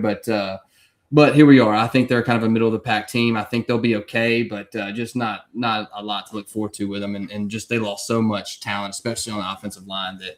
And losing their starting quarterback too. I think they lost a lot of production there. So I don't know where you guys got them, but I'll let y'all kind of take it from there. I feel like y'all are going to be close to me on this one. AT, you're not a believer in Caden Hauser? I am. I do like Hauser. He is good. You make a good point there, but I think that kind of same boat. I think there's a lot that we don't know, and bringing him in, I think he fits Bill's system. He's very similar to Altmaier, but it's tough to tell right now. So, yeah. Yeah, I'm a little bit higher on this Illinois team. I actually considered putting them in my top 8. It was between Illinois and another team for the 8th spot. I had them coming in at number 9 though, because I don't trust this program as much as my number 8 team. I do like Caden Hauser, like Reed mentioned. I also like the weapons that they brought in as well. Alex Perry from Florida International, going from Mr. Low Line to Champaign, Illinois. I think that will be a good add. Almost 10 touchdowns last year for that FIU football team, giving Alex Perry the ball. Then they also add Jayshon Platt on the other side. So there's a world of possibility here where you're looking at Illinois, and the outside weaponry actually might be better than what it was last year. So I think there's an upgrade in the receiving room for sure. I think defensive line, you're looking at the defensive line, and I think there's a couple of sneaky good adds here. Daryl Prater from Jacksonville State, he had 5 TFLs, which doesn't sound a lot, but when you're an interior defensive lineman and you're constantly getting double teamed each and every single time, getting 5 TFLs out of that's notable. That's not nothing. And then Carter Jenke transfers in from Penn. Smart kid, Ivy League kid, comes in as a graduate transfer. He had 9 TFLs in the Ivy League, a multi-bid league in the FCS. First time that's happened because it's the first time the Ivy League has participated in the FCS playoffs. So that's a good league that he's coming from, and he had almost double-digit TFLs. Plus, Brent Belima, man, he just knows how to coach, and we've seen this in the bowl games last couple of years. I know the Indiana blowout, that was discouraging to see, but I'm not going to hold that over their head too much because, let's be honest, Indiana was doing that to a lot of teams, Oregon included, and there's been a lot of talk about Oregon being a national championship contender. So, maybe we give Illinois a little bit of grace, like from that standpoint. I don't love this football team, but I like this football team overall, and I do have them in the upper half, but just barely. Yeah, similar to you, Jake. I have them at number 8. I don't love them, but I like them. Yeah, I think Illinois could be competitive again. Caden Hauser has the keys to the car. He's gonna be driving the offense. I really like him. Was very productive at ECU. Over 3,300 yards, 19 touchdowns, 6 picks, 9 more rushing touchdowns. Like, again, similar to previous quarterbacks that we've talked about, Aiden Childs and the Wisconsin quarterback is blanking the name right now. Another productive group of 5 quarterback that comes in taking a step up. Khalil Valentine, Caden Fagan are both back at running back. Hudson Clement, another year of him at receiver. I think he'll take a step up. Colin Dixon also back at receiver. Perry and Platt are going to be 2 notable names that you pointed out, Jake. The main question offensively for me is that offensive line that AT talked about. They are overturning 4 of the 5 starters from last season. Huge question mark there. We'll see how they handle it. I trust a Brett Bielema defense, mainly because he has been a defensive coach by trade. So even though they are bringing in Bobby Howe as a new defensive coordinator, I trust the two of their minds to improve this defense from last season, which was not as productive, obviously, as their offense. So I think the additions they did make between the offense and the defense, I think they're good for right in that middle pack of Big Ten teams in my eyes. I see them being a good competitive team once again in 2026. I'm going to have them at number 8. Yeah. I think it's an easy 8-win type team, but I think with the losses on the offensive line, I think it's going to be tough for them, especially bringing in a new quarterback, even though Hauser is very solid. Yeah, and I think last year as well, I think we could tell in the Illinois that last year was a lost opportunity with the amount of returning production that they brought back. There was some talk about them being a dark horse to maybe make the college football playoff and maybe even give Ohio State a tough time. You got Ohio State coming into your home building. So last year can be viewed as a disappointment, but it was still a really good season. Now it's going to be maybe take a little bit of time for them to get to a point where maybe they can take another shot at trying to make a college football playoff or be a realistic competitor in the in the Big Ten. But Illinois at least is now at a point where under Brett Bielema, they go from being a complete afterthought year in and year out to at least being a window shot program, which I think needs to be like that. That's good progress. Yeah, for sure. For sure. Now, but Jake, who do you have at 11? Now, I talked about how I liked Illinois and I didn't love them. Team that I didn't like as much, Nebraska. Don't like Nebraska as much as Illinois or Northwestern. I mean, first and foremost, Dylan Raiola, he transferred to Oregon, right? He's not even my man didn't even. He left Nebraska a guaranteed starting job, and he's not even going to be the starting quarterback because Dante Moore decided to come back at the 11th hour. I was surprised as you guys when that happened, but Dylan Raiola left to kind of take a 1-year internship to learn from Dante Moore. But it's not just him. They lose a couple of really good weapons as well. Emmert Johnson at running back, Dane Key are both going to go off to the NFL. So they have to replace their 2 top weapons. I'm just concerned about the offensive identity of Nebraska right now. When Dylan Raiola went down with injury late in the year, they completely lost their offensive identity. And I feel like they just have the same problem, except it's not Dylan Raiola at the quarterback position. It's Anthony Colandrea, which I do love. I do love me some Anthony Colandrea. Like, he's a dog. And I do think the defense could be a little bit better. They brought in a couple of key defensive pieces from San Diego State, Owen Chambliss and Delane McDougall, both coming in from San Diego State, a very good defensive unit last year. And they also did add Danny Odom III, who's a 5-star recruit, according to 247 Sports. Probably will play quite a bit as a true freshman. I just don't really trust the offensive identity for Nebraska right now. And if year-free Matt Rule couldn't get Nebraska to, I guess, a significant breakout year, I just don't know when it's going to happen under a Matt Rule team. So right now, I think there's some pieces that I really like, but I don't love, which is why I have Nebraska at 11, to the dismay of one of our co-hosts who is letting me have it. I'll be honest. And this is going to be sad for one of the co-hosts, and the other one's going to feel a little better. I've already see a glaring issue in my Big Ten rankings here. I think that I've got Nebraska sitting at number 8, but I think that Penn State has a better chance to go to the Big Ten championship than Nebraska does next season.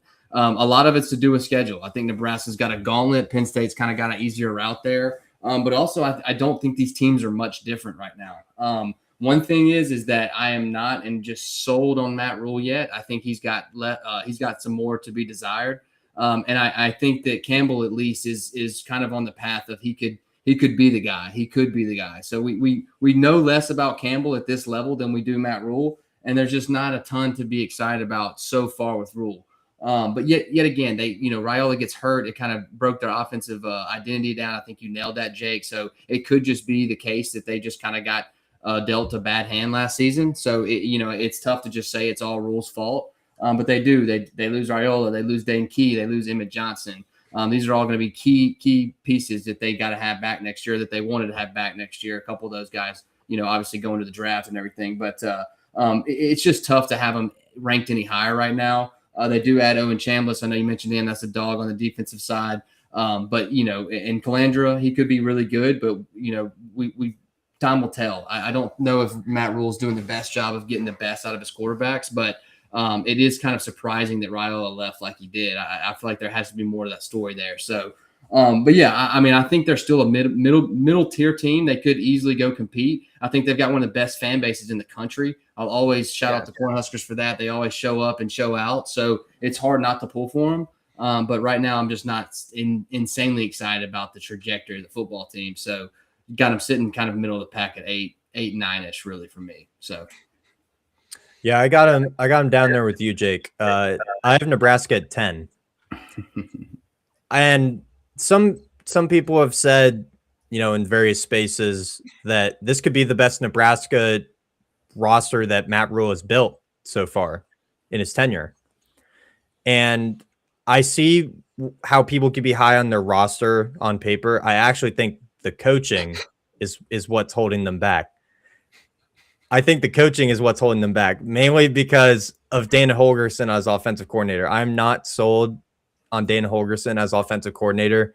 I feel like that's part of the reason Raiola might have left, but that's just my speculation. Calandria, I do think could be very productive in his own right.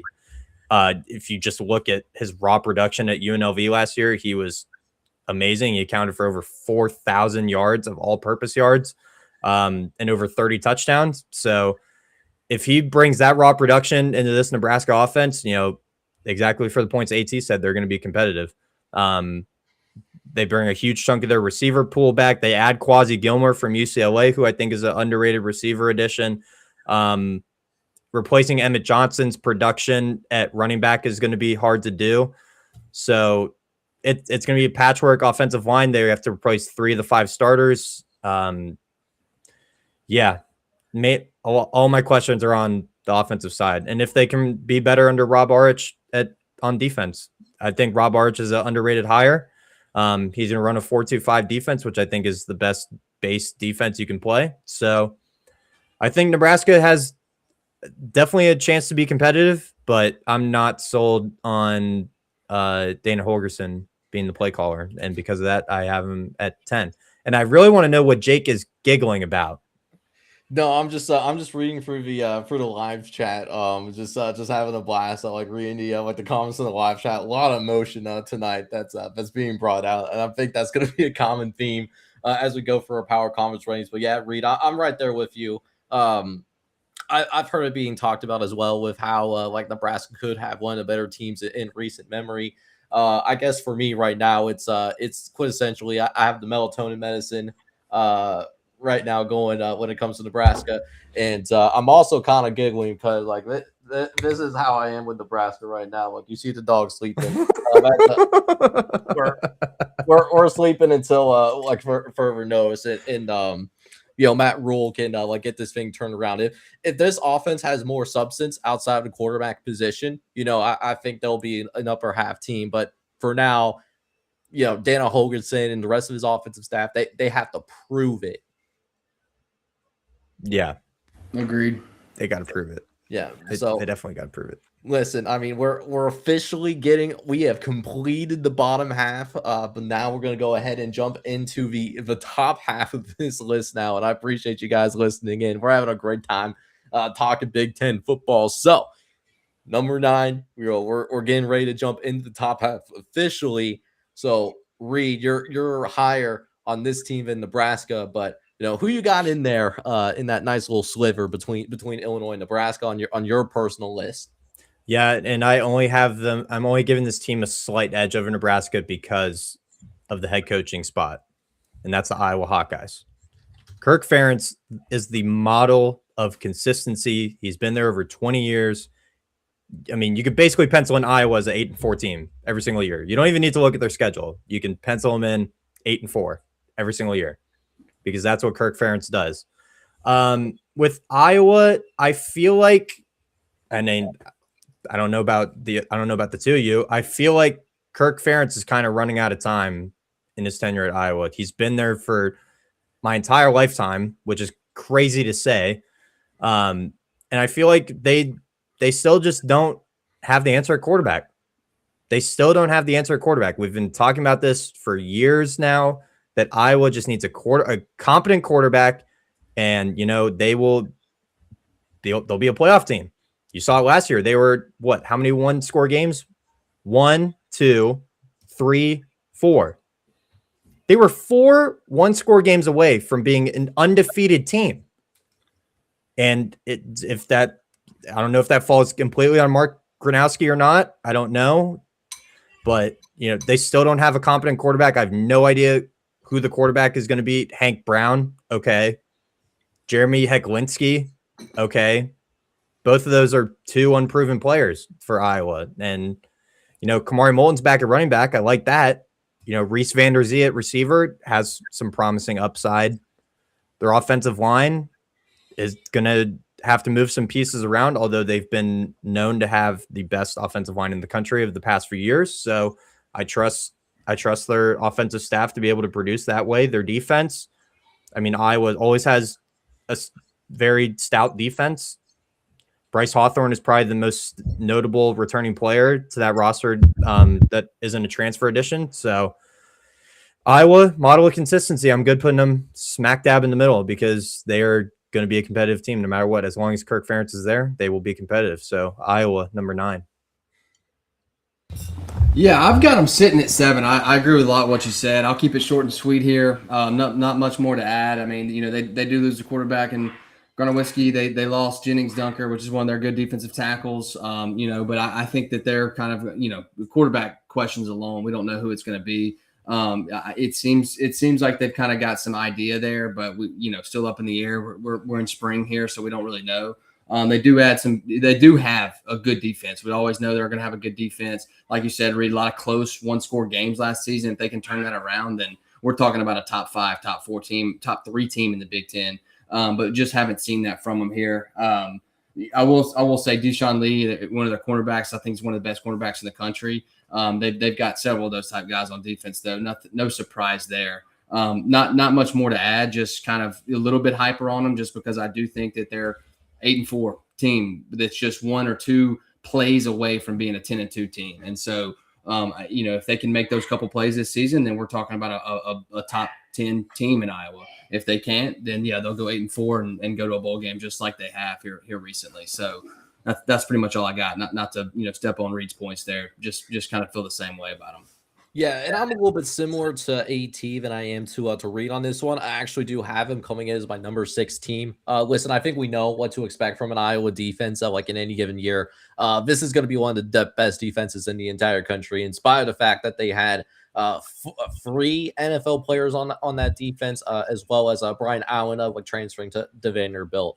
But one player that I am excited about on the offensive side of the ball, LJ Phillips, I'm sure it's been talked about already. My dude almost had 2,000 yards. I mean, that is crazy to think about, and did it in one of the best conferences in the FCS, in that Missouri Valley Conference. So, LJ Phillips, he's going to come in. He's going to have a significant role in this offense right away. It's just we know what to expect from Iowa football at this point, right? They are a model of consistency, like you guys mentioned. And I will acknowledge, too, that they don't have the same upsides as a Nebraska or a Penn State in particular. Oh, boy. So I will say this. I think Iowa, we know what to expect from Iowa. I think they're going to be a stingy football team to go up against. But, with that being said, I like Iowa, but I think this is as high as they go. I don't see them being a premier contender by any means, but they'll give those premier contenders a tough time like they normally do. Especially at Kinnick, because Kinnick is one of the hardest places to play noon, 3:30, or 8 o'clock at night. So, yeah. So I'm gonna go ahead and jump in because I know this next team that I do have on the list is I'm not going to be as high on. I do have Washington coming in here as my number 8 team.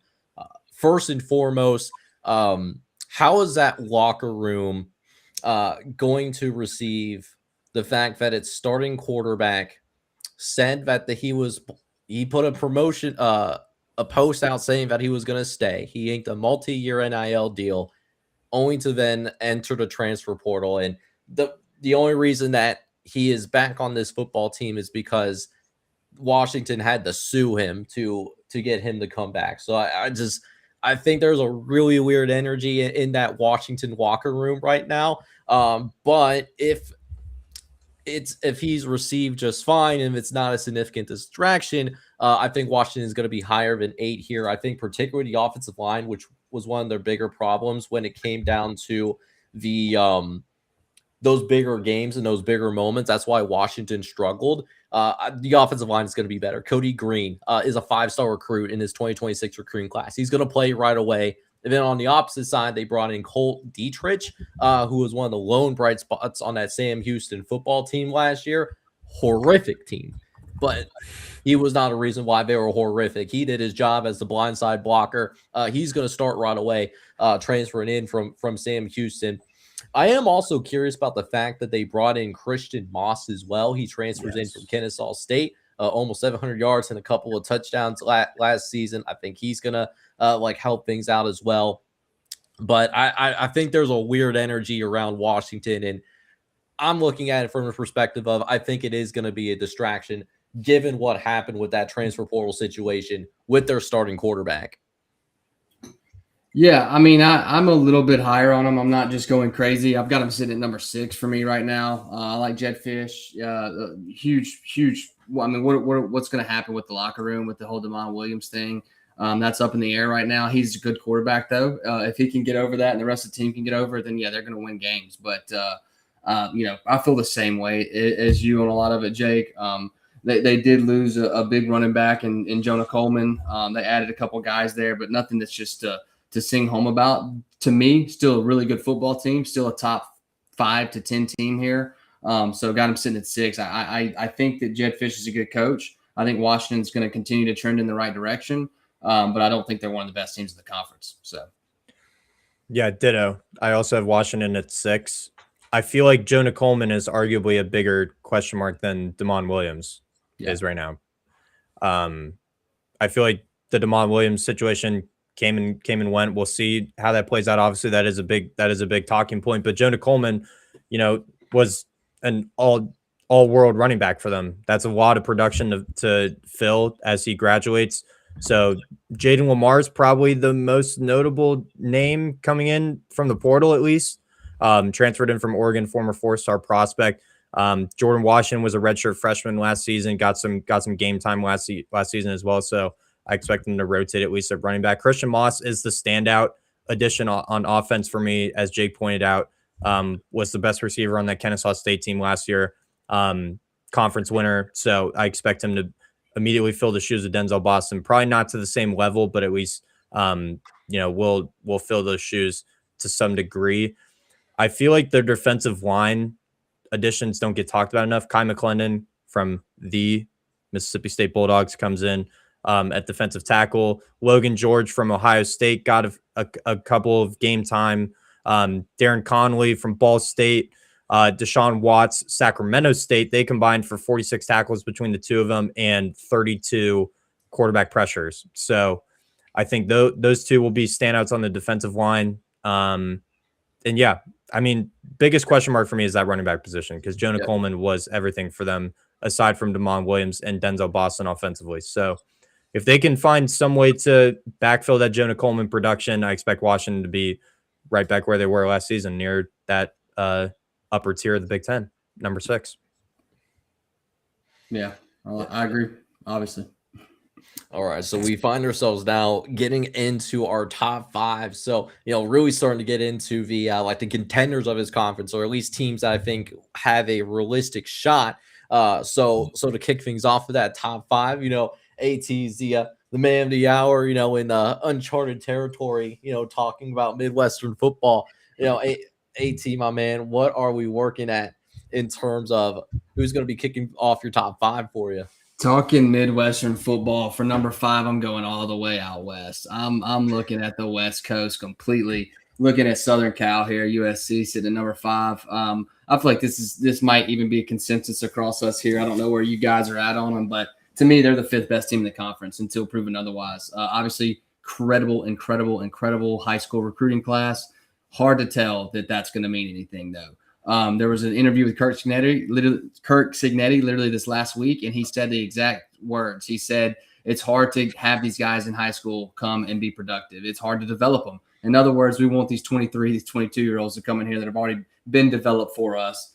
So even though the high school recruiting class was so good, it doesn't really mean much. They lose Mekhi Lemon, lose Jacoby Lane. Those guys are huge producers. It's going to suck to see them go for them. But Jaden Miava's back. They add Terrell Anderson. Obviously, what Lincoln Riley is always able to do with offenses, he's always able to produce. He's always able to develop quarterbacks really well. You can just about expect the guy, if he keeps a guy from one year to the next, he's going to be better the next season. It's happened every single time. Caleb Williams, it's happened with so many other quarterbacks. Jalen Hurts got better under him. So many guys. So I expect Miava to be better, and he's already a really good quarterback. And then other than that, I have really good expectations for USC, but I feel like they're going to be in the next 2 to 3 years. I don't think this season is going to be their Big Ten breakout. I think we're talking about an 8-4, 10-2 team. But I think with the high school guys they have, if they can keep them around, this will be a really good football team in the next couple of years. Yeah, so it's really interesting that you talked about the high school recruiting, because what we've seen from USC is that, as we've seen Lincoln Riley kind of reinvent himself in terms of trying to get that defense under control.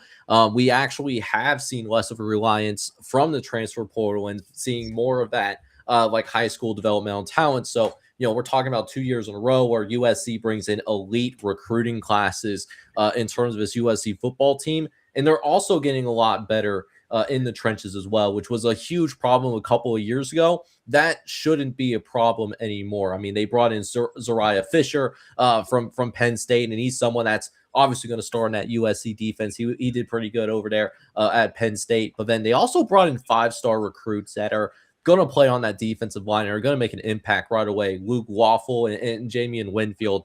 Those are two guys that are going to start interiorly on the defensive line. The offensive trenches are also going to be improved too with Keon Pepe, another 5-star recruit, big body, maybe not have like the perfect technique by any means. He's going to be really good. And then we talked about the losses of Malachi Lemon as well as Jacoby Lane, but they also brought in 2 really good receivers in Caden Dixon-Wyatt and Ethan Feaster from the high school ranks, very high 4-star recruits. And then, like you mentioned, Jaden Mayava, third team all conference. He was a third team all conference in the Big Ten, which is really impressive given the amount of talent that was at the quarterback position this past season. So I'm actually a touch higher because of everything that I mentioned. I actually had them coming in as my 4th best team. And I think last year was understandable. I think this year is we do see that breakout, and we could see USC playing in the college football playoff. I think, Jake, you're prefacing next season USC again in the playoff. I have them also at number 5. I think replacing the production of Makai Lemon and Jacoby Lane are going to be too massive in the immediate season following that. Tanook Hines obviously is going to be a standout. Terrell Anderson, the 2 other incoming freshmen that you pointed out, Jake, are going to be players to notably watch out for in this receiver group going forward. King Miller, Waymon Jordan, both back in the backfield. Jaden Mayava, entire offensive line. Like, I completely understand USC being a dark horse for the playoff, but I just can't do it. I can't do it yet. I think one more year, Lincoln Riley gets because I feel like if they were going to make a push, for the playoffs this year, they would have gone heavier on the portal. And I think that they didn't go heavier on the portal. I think you would have seen them try to make more notable additions in the portal at key positions, namely receiver. If they added another receiver besides Terrell Anderson in the portal, I think we could have been talking about them as a fringe playoff team. But I think just one more year, USC, Lincoln Riley, and I also think Danton Lynn is going to be, although it is a transition to Gary Patterson at defensive coordinator, I think losing Danton Lynn will show itself at least early on in the season, pick up Gary Patterson's system a little bit. So USC will be right there at the top for years to come, especially if they keep with this model of, recruiting and developing, kind of going against the grain of what we see in college football nowadays. So I'm going to have the Trojans at 5. Yeah, I just I see what Lincoln Riley's done, and I think he's done a good job with his changing up that defensive identity. And I think that defense is finally going to catch up to really the exciting offense that we've seen from USC over the years from Lincoln Riley. Again, don't know if it's at a point where they're going to be competing with the elites in this conference, but I think USC, has what it takes, to be a top 4 team. But with that, before I jump into our top 5, I was jumping into my number 5. We do have another special guest coming in this guy on the show. One of our co-hosts, Colton of O&O Sports. Buddy, how are you? Colton, just hold on before Colton rants. I only have I've probably got 5 minutes, and I do have to hop. So I just give you my top 4 real quick, Jake, just to throw those on there, and then Please, AT, go ahead. Okay. Oh yeah, go. Yeah, go. All right, boys. So, all right, I need- I'm gonna throw these because I want to hear. This is the worst part for me to leave because I want to hear Colton rant so bad. I'm definitely gonna watch this back. But I'll throw you. I'll give you 3 hitters on each of these teams. I've got number 4. I've got Michigan sitting there. Kyle Whittingham. I think they've got one of the best staffs. Jason Beck, Jay Hill, fantastic staff. Bryce Underwood, left some to be desired last year. But Andrew Marsh, Smith Snowden, those are some studs. I know you guys are going to talk about them. Number 3, I've got Oregon. Dante Moore, obviously a stud, maybe Heisman contender here. Brandon Finney Jr., DeCarrion Moore's back. He was a freshman last year, wide receiver. He's a stud. I think he'll produce a lot. Number 2, Indiana, Kirk Cignetti. I think that they're great, but just couldn't power rate them number 1. I think my number 1, it's Ohio State. I think it's clear when you got Bo Jackson, Julian Sayin, Jeremiah Smith all returning on that offense, it's hard to find anyone else for me that's better than them. So those are incredibly quick hitters. I know Indiana loses Fernando Mendoza, but they gain Josh Hoover, keep around some good guys like Charles Becker. That's what I got for my top 4. So I'm just throwing that out there for you. And I'll let Colton get to his Nebraska rant now. So. Okay. First of all, am I loud and clear? Can we? Yeah. Oh yeah, you are. great. You are Sound loud and good? clear. All right. First of all, AT, good top 4. Awesome, Thank you, man. Awesome stuff. I'll Good to boys. see you. Good to see you. I will start. I won't even start with the obvious. First of all, Jake, Penn State at 12. Thank you. Thank you. Thank you. I don't know. I don't know what Penn State's going to go 8-4. They're not going to go 10-2. Penn State's going to go 8-4. They're going to look good doing it. They're going to be good on defense. Yeah, D'Anton Lynn is a great defensive coordinator. Rocco Beck. If we're talking ceilings and floors, Penn State might have the highest floor of any offense in the Big Ten this year, just because of the implementation of that Iowa State offense. I heard you guys talk about roster talent. And how if you're expecting Iowa State to come in and play in the Big Ten, you're not going to be super high on them. I understand that, but this is still a vastly more talented roster than Iowa State had last year, even with the people that left. I still think they compete towards the top. I don't think they win the Big Ten. I don't see them doing that this year. I would have them power rated at this point above USC, just because I like D'Anton Lynn to Gary Patterson. Jaden Mayava loses his Colton's gonna make me throw three up. of his 4 top targets. I love Jaden Mayava. I think he's a better quarterback than Rocco Becht.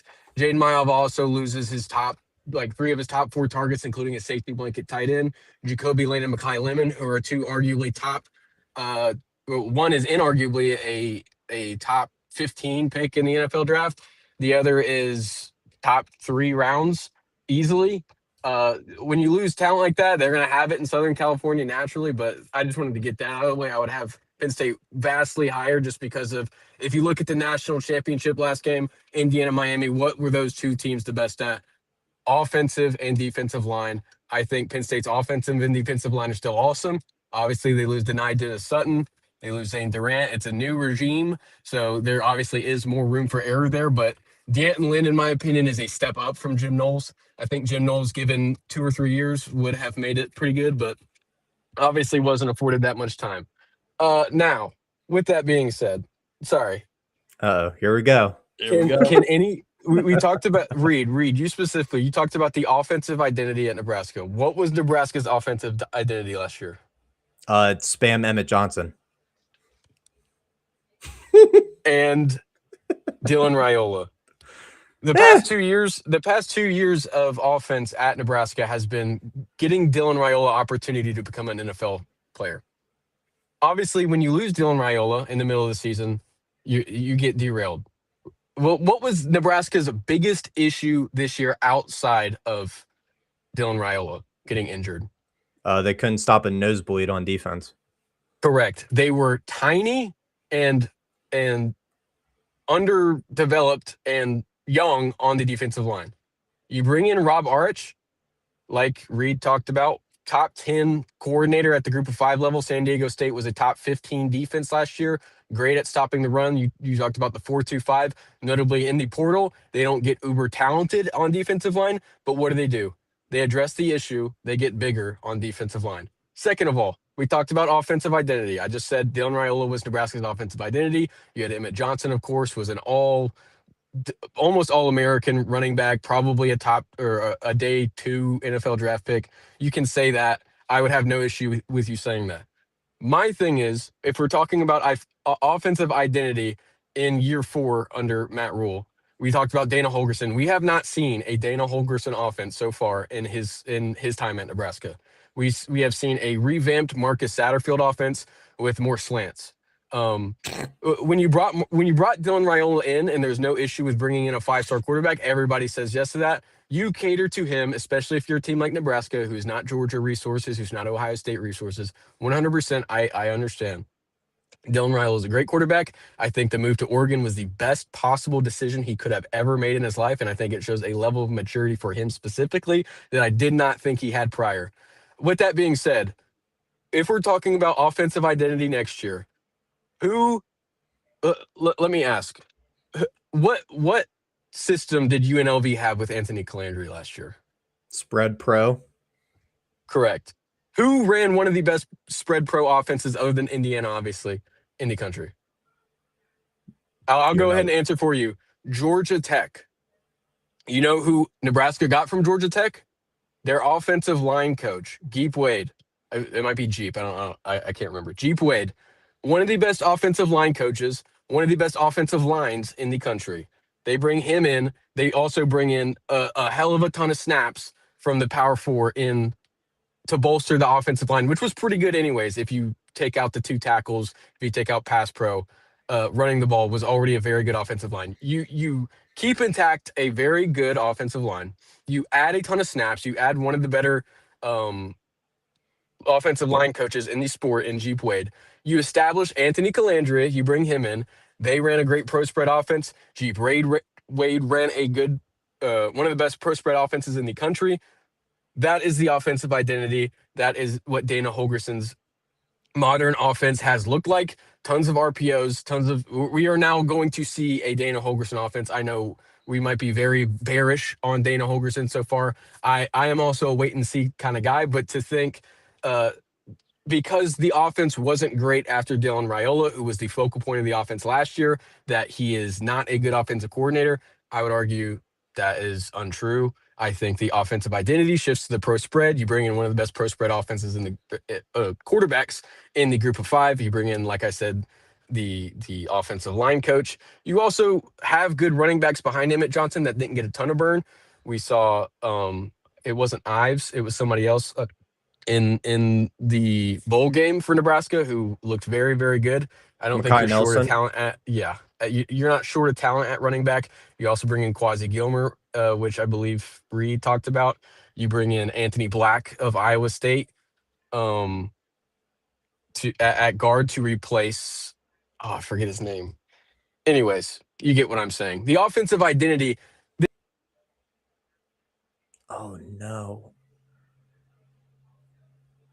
He was cutting a good promo. Yeah, so while we're gonna figure out if Colton regains the connectivity or not, I know this is probably a little bit more directed at me because I was the lowest on Nebraska. So how I rank my teams before I finish my official spring rankings that you guys are gonna see towards the end of the week is that this is more of a I take the helmet to the side, take the logo to the side, and take a look at production gain versus production loss. With the exception of maybe a handful of freshmen that have a really good chance of contributing right away. The defensive line, I will acknowledge that they did get bigger, and that was one of the chief problems, and that was very evident in when we were watching college football. The Red Zone live stream was Nebraska looked smaller, but the thing in terms of when I looked at Nebraska from a baseline perspective is that while Nebraska's defensive line, what they brought in the transfer portal, they are bigger guys. At the same time, what I will say about this Nebraska football team, Colton's back. We love to see it.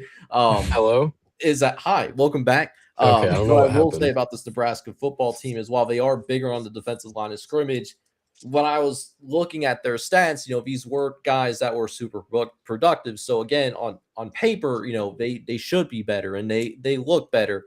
is that they have to prove it. And at this time, teams like Northwestern, Illinois, Washington, they seem like more proven commodities than Nebraska at this point.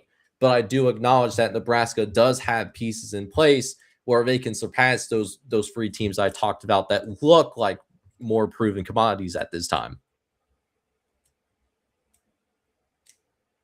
I absolutely agree. There are a lot of unproven guys.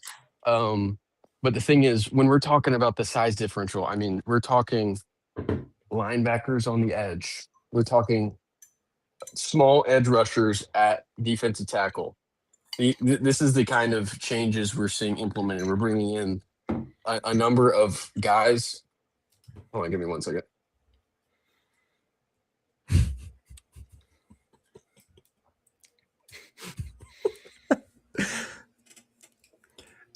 Dude, we're gonna cut this bit of just Colton talking about Nebraska, and we're gonna like pin it to every page possible. Multiple shorts for sure. Absolutely, go for it. Okay, I'm back. So we're not talking about a shift on defensive line. We're talking about a complete re-identification. I think one of our biggest defensive linemen last year was 275 pounds. That's terrible, and that's the reason why we sucked on defensive line. As we saw against Penn State, as we saw against Iowa, that was the biggest reason. And we had a defensive coordinator who had no defensive coordinator experience prior to working at Nebraska. We now bring in one of the best defensive coordinators, like I said, from the Group of 5 level.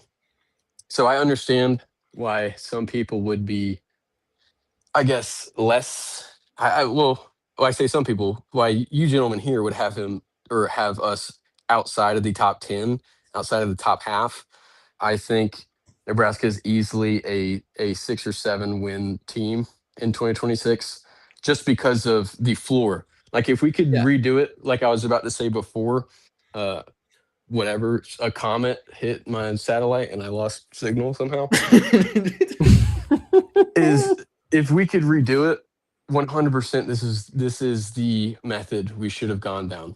Like you can't say no to Dylan Raiola when he says, "Hey, I want to come to Nebraska." You can't do it. But for both parties, it was not the best timing. It was not the best. Nebraska's not in a place where we can develop a quarterback into an NFL player. Yeah, it's just not happening. And right now, what Matt Rhule is doing in year 4, which he should have been doing in year 1, is heightening the floor at Nebraska, which he's now doing by establishing a clear identity, both offensively and defensively. And I think we see it take shape as soon as year 1. This is not me saying, year 4. I guess year 1 with the new defensive coordinator, the new defensive staff, the new hires on offense, and the first year without Dylan Raiola in the modern Matt Rhule at Nebraska atmosphere. This is the first year outside of that, other than year 1, which was just a complete overhaul. And I don't think this was last year. I didn't say Nebraska was a 10-win team because Nebraska wasn't a 10-win team. If you knew anything about the roster, the coaching staff, it was just not going to happen that way. I'm not saying that this year. What I am saying is that they're going to be a Big Ten team more so than we have a few talented guys and we're going to see what happens. Yeah. Mm-hmm. No, I get it. And that's not me having them at 11. That's not indicative of, I don't think there's any shot of Nebraska going to the bowl game. And that's why I don't have them as a record. But yeah, I mean, I just have to see it to believe it at this point. But I mean, that's the beautiful thing about making predictions in March. We're going to see, that's for sure. And I appreciate you coming by. Even Absolutely. if it's, I don't get to see that beautiful face of yours on camera here tonight. Yeah, I was listening at work. I heard all the slanders comments, and I had to do something about it. No, I'm just kidding. Thank you guys. Thank you guys for bringing me on, though. Yeah, absolutely, man. You have a good rest of your night. All right. Y'all too. Bye, Colton. See ya. Oh, He never disappoints. Yeah, incredible co-host, and make sure you go follow him over at O&O Sports. That's his Twitter and that's his YouTube. That being said, ready to finish up this list, my man? we're having some very spirited discussions. I know for the last two Yes. teams, we're going to have some spirited discussions because my number 5, this is definitely going to be lower than consensus. I actually did have Indiana at number 5, and that's certainly not a knock Whoa. on Kirk Zanetti. I mean, Kirk Zanetti is arguably the best coach in this conference. If you want to say Ryan Day is the best coach, if you want to say Kirk Zanetti is the best coach in this conference, there would not be too much pushback from me. This is a roster last year that was outside the top 70 in roster composite, and they're replacing 10 NFL players. That's a lot of talent for any program to replace. And I just don't know if what we saw from Indiana is that, I guess, the ceiling of Indiana, is that a one-year wonder, or is that something to expect from here on out? And I think they bring in incredible football players. I think they, Josh Hoover or Nick Marsh, like that is going to be an incredible connection to watch. That's going to be one of the best quarterback wide receiver duos in this conference. And I think Joe Brunner is a very good at as well on the offensive line. To pair with Carter Smith, who's still coming back. Tyree Tucker is coming back as well on the defensive line. And Rajay Hardy, he was a second-team All-Big Ten linebacker last year for this team. He's also back as well. But again, I mean, it's a laundry list of guys that they're going to have to try to replace. Fernando Mendoza, Omar Cooper, D'Angelo Pons, Elijah Surratt. I mean, there's a lot of dudes that Indiana's going to have to replace. But I'm not knocking Kirk Zanetti. I'm not downing him one bit. It's just, again, it's a ton of talent for any team to replace. And I'm just curious to see how that's handled now that some of the players that he brought from James Madison, they're also starting to graduate as well. Yeah, it's definitely a lot of turnover. Completely agree with that. Can't deny that. But I mean, defending national champions, I got to see it to believe it. I got to see him lose before I start knocking him. Just to jump to it, Indiana's my number 1 team solely because of that. I got to see it to believe it. I think Josh Hoover has arguably one of the highest ceilings of any quarterback in this conference. As if he can reduce his not his touchdowns, definitely do not reduce his touchdowns. If he can reduce his interceptions to at least half of what he had in last season, he had 13. I forget the stat. I think his last 3 years as a starter, it's been like 34 interceptions. If I want to say, I can't remember the number, but if he can reduce that number even by 5 or 6, they're going to be a competitive team without a doubt. Turbo Richard comes in at running back, going to be rotating with probably Kobe Martin from the looks of it. The redshirt freshman, Turbo Richard, comes in from Boston College, over 700 yards on the ground, 9 touchdowns. Charlie Becker is back at receiver along with Nick Marsh, as you pointed out. And Shaz Preston, I think, is an underrated addition from Tulane, over 700 yards, 4 touchdowns on 44 catches for the Green Wave last year. Offensive line, going to be the standout of this offense, without a doubt. Carter Smith, offensive lineman of the year in the Big Ten, I believe. It's that the award. He was the best offensive lineman in the league, period, without a doubt. Carter Smith at left tackle. Joe Bruner is going to be a standout. He probably is going to play left guard, one of the guards, most likely. Aside, he might fill in at center. They might just rotate Pat Coogan heading out at center. But yeah, the biggest turnover is probably going to be defensive line in my eyes. Stephen Daly and Mikhail Kamara are 2 huge holes to fill on the defensive line. But Tyree Tucker, like you said, does come back to play the nose tackle position. So I think their additions, probably the most notable defensively, is going to be Toby Osunsami for me. Kansas State. He only played in 6 games last season, but he has very high upside potential to replicate what he's done in years past at Kansas State. Was a 4-star edge rusher out of the portal. So I'm excited about Indiana. I like that Cignetti, is continuing to, just basically redefine what college football is. Essentially, he's taken the world by storm. I'm not going to beat it. I'm not going to beat the bush, but I got to see it to believe it with Indiana. That's plain and simple for me. Yeah, and I completely understand that resentment. Yeah, I just curious with Indiana is going to be a really interesting test case because we haven't seen a team like Indiana ever Mhm. before, and we haven't seen a program like Indiana before at this level. And so, if it's something that could be maintained long term, I mean, they will never be doubted ever again. If what, especially with what they did this year, Yeah. if that's going to be replicated, like from last year. But again, it's 10 NFL guys that you're going to replace. It's a lot of talent and a lot of guys are going to need to step up. And for me, when I'm looking at this top three and this top four, when he gets into his top five in this conference, I feel like I'm splitting hairs here. Mhm. It's just little things like that where I have maybe a tad more questions about Indiana than the top three that I have on this list. But I know that you still have your number four wide but naked open though. You're obviously not as high on this next team than you are Indiana, and no one's going to be touching Indiana at least on your list. So who comes in after we had USC come as our number 5 team in the Big Ten? Yeah, it's gonna be the redefined Michigan Wolverines. Kyle Whittingham coming in. Um, yeah, Jason Beck also coming in. Jay Hill. I feel like this is gonna be a new era of Michigan football. Kyle Whittingham might not be there forever, but I feel like the imprint that he's gonna leave on the program will be there for the long term. Obviously, Bryce Underwood comes back at quarterback.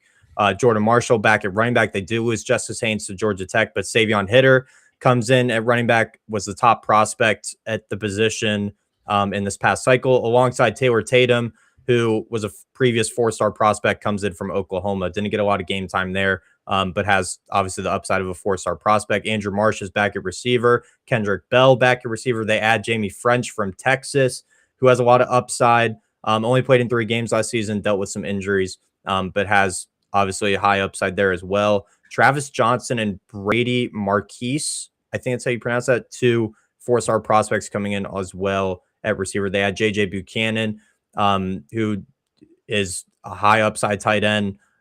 He's inserted in this offense as well. Offensive line, obviously, Michigan will always have a great offensive line. They add, I'm not even going to try to pronounce the rest of that name, Houston at center from Nebraska. He will take over for Greg Crippen, leading that offensive line unit. Derek Moore is a hole to fill on the defensive line, but John Henry Daly, obviously top edge rusher in the portal, comes in from Utah, and Jonah Wayale also joins from Utah as well. ASC Moa from Michigan State joins the linebacker group. Max Alford from BYU was a high production player for the Cougars last season. Smith Snowden is a notable addition on the back end of the defense. I think Michigan, if their cards fall in all in the right places, they're a playoff team. And I mean, I'm not saying they're going to be a playoff team in my eyes. I think they definitely could compete for it though. They're definitely going to be in the top 4 of the Big Ten next season. Yeah, and I was willing to take it a step further, obviously, because I had Michigan as my number 3 team. Yeah. I mean, you mentioned a lot of the players that they added, so I'm not going to talk about them again because they've already been mentioned.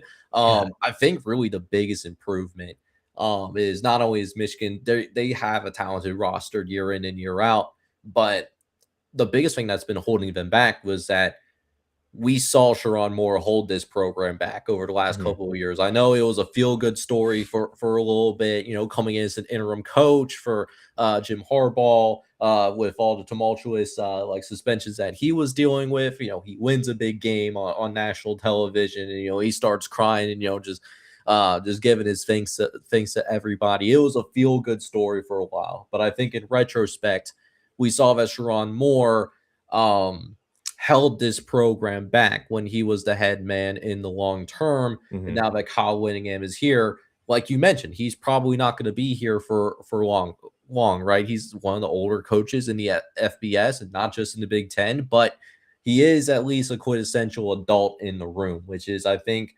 better than what you could say what they had at the head coaching position the last couple of years. A couple of interesting names that haven't been mentioned, but I think are going to be fascinating players to watch. Nathaniel Sterling transfers from North Dakota State, a team that finished undefeated in the regular season, the FCS. He had 3 interceptions last year, 75 tackles. a captain of a defense, and that's the type of player that they brought in as well to help turn this culture around. On top of like a Chris Bracey and a Max Alford, and a tight end Davis, who was a high 4-star recruit in this recruiting class as well. So I mean, the defense is going to be good, and they are going to have at least adequate coaching. Worst case scenario, which has me high on this Michigan team, but not as high as the next team on this list, or at least based on our boy AT before he had to dip. I'm wondering where you have him, but I know AT had them at number 3. And I'm just curious if that was what you had as well, or if you were a touch higher on this Oregon football team. Yeah, I also have Oregon at 3. The only knock I give them, because of the amount of production that they do bring back and the portal additions that they did make, the only knock I have on them is that they're replacing both coordinators. If they weren't replacing both coordinators, they arguably would be in my number 1 discussion. But because they are doing that, I got to put them at 3. Dante Moore, we already talked about it, comes back at quarterback, Heisman contender potentially. Jordan Davison, back at running back, was a true freshman last year, so he's going to be there for a hot minute. De'Aaron Hill Jr. also back there in the backfield. They had Simeon Price from Colorado, who, again, didn't get a lot of burn with the Buffaloes, but I think has some upside potential to just backfill the room. DeCorian Moore, Jeremiah McClain, 2 notable receivers are back. Iverson Hooks is going to be a name to look out for. Comes in from UAB, nearly 1,000 yards receiving, 7 touchdowns for the Blazers last season. He's going to be a name to really look out for. And Evan Stewart is also back. He missed the entire season last year due to injury. He is also back in this receiver group. Kenyon Sadiq is going to be a huge hole to fill at tight end, but they add Andrew Olesh, a 4-star recruit, previously transferred in from Penn State, and Kendra Harrison, 5-star prospect, also added at the tight end level. Also, Jamari Johnson returns from the roster last season. They return a good chunk of the offensive line. They return all 4 of their main starters on the defensive line. A good chunk of their linebacker group is back, aside from Bryce Betcher, who was the leader of the defense. DB Thieneman is out the door, but Brandon Finney Jr. was a top corner last season. He is back. Jet Washington, 4-star prospect, is committed. Coy Parrish is added from Minnesota. We highlighted him earlier and how important he was to that Minnesota team. He comes in. Aaron Scott Jr., previously 5-star prospect at defensive back, joins in from Ohio State. So not to try to steal your thunder, Jake, but this Oregon team is going to be right back where they were last season. I hate to tell you. Yeah, I mean, and I agree with what you were saying, which is why I had them like a touch higher at number 2. I think there was a real case for them to be at number 1, but really the difference was one team wasn't completely decimated in terms of their coordinator core, and one was, with 2 of their coordinators becoming head coaches. And we love that for both Will Stein and for Tosh Poi. Very excited to see what they do as they continue their coaching career. But they kept 6 all conference guys that were on the all Big Ten list last year. They're back, and that doesn't even somehow include Dante Moore, which I thought was really I was surprised as you. I thought with how good Dante Moore's season was last season and how he was getting hyped to be, a top 5 pick, we would see him on that Big Ten list. He actually wasn't, which again, I was really surprised by that. So they have one of the best quarterbacks coming back. They have a ton of talent coming back, both in the high school ranks. They got Coy Parrish. I mean, there's not a lot to say here that you didn't already say, Reed. But I mean, this Oregon football team, I mean, it's going to have a lot to say in terms of, who's going to win that Big Ten title. And I don't think that they play Ohio State. So they dodge them to an interesting scheduling wrinkle, if I'm not mistaken. So, Oregon does have a navigable path. Week 10 at Ohio State. Oh, never mind. They actually go back to back Week 10 at Ohio State, Week 11 home to Michigan. Yeah, so I mean, those 2 games are gonna determine whether Oregon makes the CFP or even makes it to the Big Ten championship. But I mean, either way, we're gonna have a lot to say, even as I completely forget about their schedule for a split second. But I don't think they're as good as the last team on this list. And we're saving the best for last. It's the Ohio State Buckeyes. They come in as number 1 for me. Ryan Day, he is a top 5 head coach in college football. And if you wanted him as your number 1 coach, I mean, not a ton of pushback from me. They got Julian Sayin. He's back. Bo Jackson is also back. They returned multiple offensive linemen that were on this on that all Big Ten list is also back as well. And then how about the talent that they added in the transfer portal too? Hunter Welching, starting tight end for Northwestern. Yeah. He's on this team. Clay Rizzo and James Smith are both coming to Ohio State as well. The safeties. I mean, you're talking about having to replace Caleb Downs, Earl Little Jr. and Terry Moore as your as your safeties in the back end. That's not a bad way to replace, arguably the best defender in college football. Devin McClain is going to be an interesting wide receiver piece coming in from UTSA. Christian Allegro, he is just a menace of a human being. He played, I'm pretty sure, with a broken arm or a broken hand when Wisconsin was playing Ohio State last year. Still played. He didn't complain. He's just the quintessential lunch pail guy.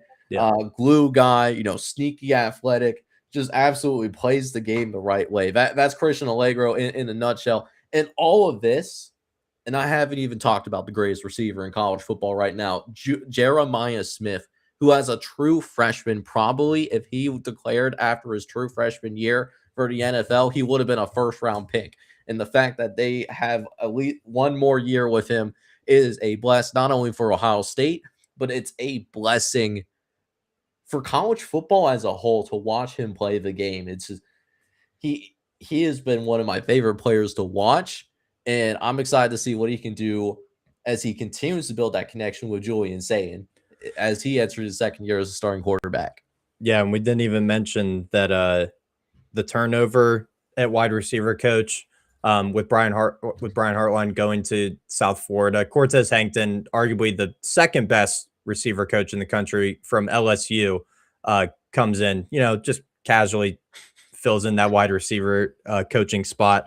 A notable change that you didn't mention, but I'm kind of glad you didn't, because I wanted to talk about it, was Arthur Smith coming in as the new offensive coordinator. Now, I'm not going to talk about my personal feelings about Arthur Smith, but I think it will take some getting used to for Ohio State fans watching an Arthur Smith led offense. If you solely just go look back at his offensive production as a head coach or offensive coordinator in his past 6 years in the NFL, it's nothing that notably stands out to you. Just want to preface that. But you have a top 5 quarterback in the sport, a top 10 running back in the sport, the number 1 receiver in the sport, another top 15 to 10 receiver, and Brandon Inniss also coming back. You add the best receiver in the class, in the recruiting class, Chris Henry Jr., who is going to be another freak at Ohio State at receiver.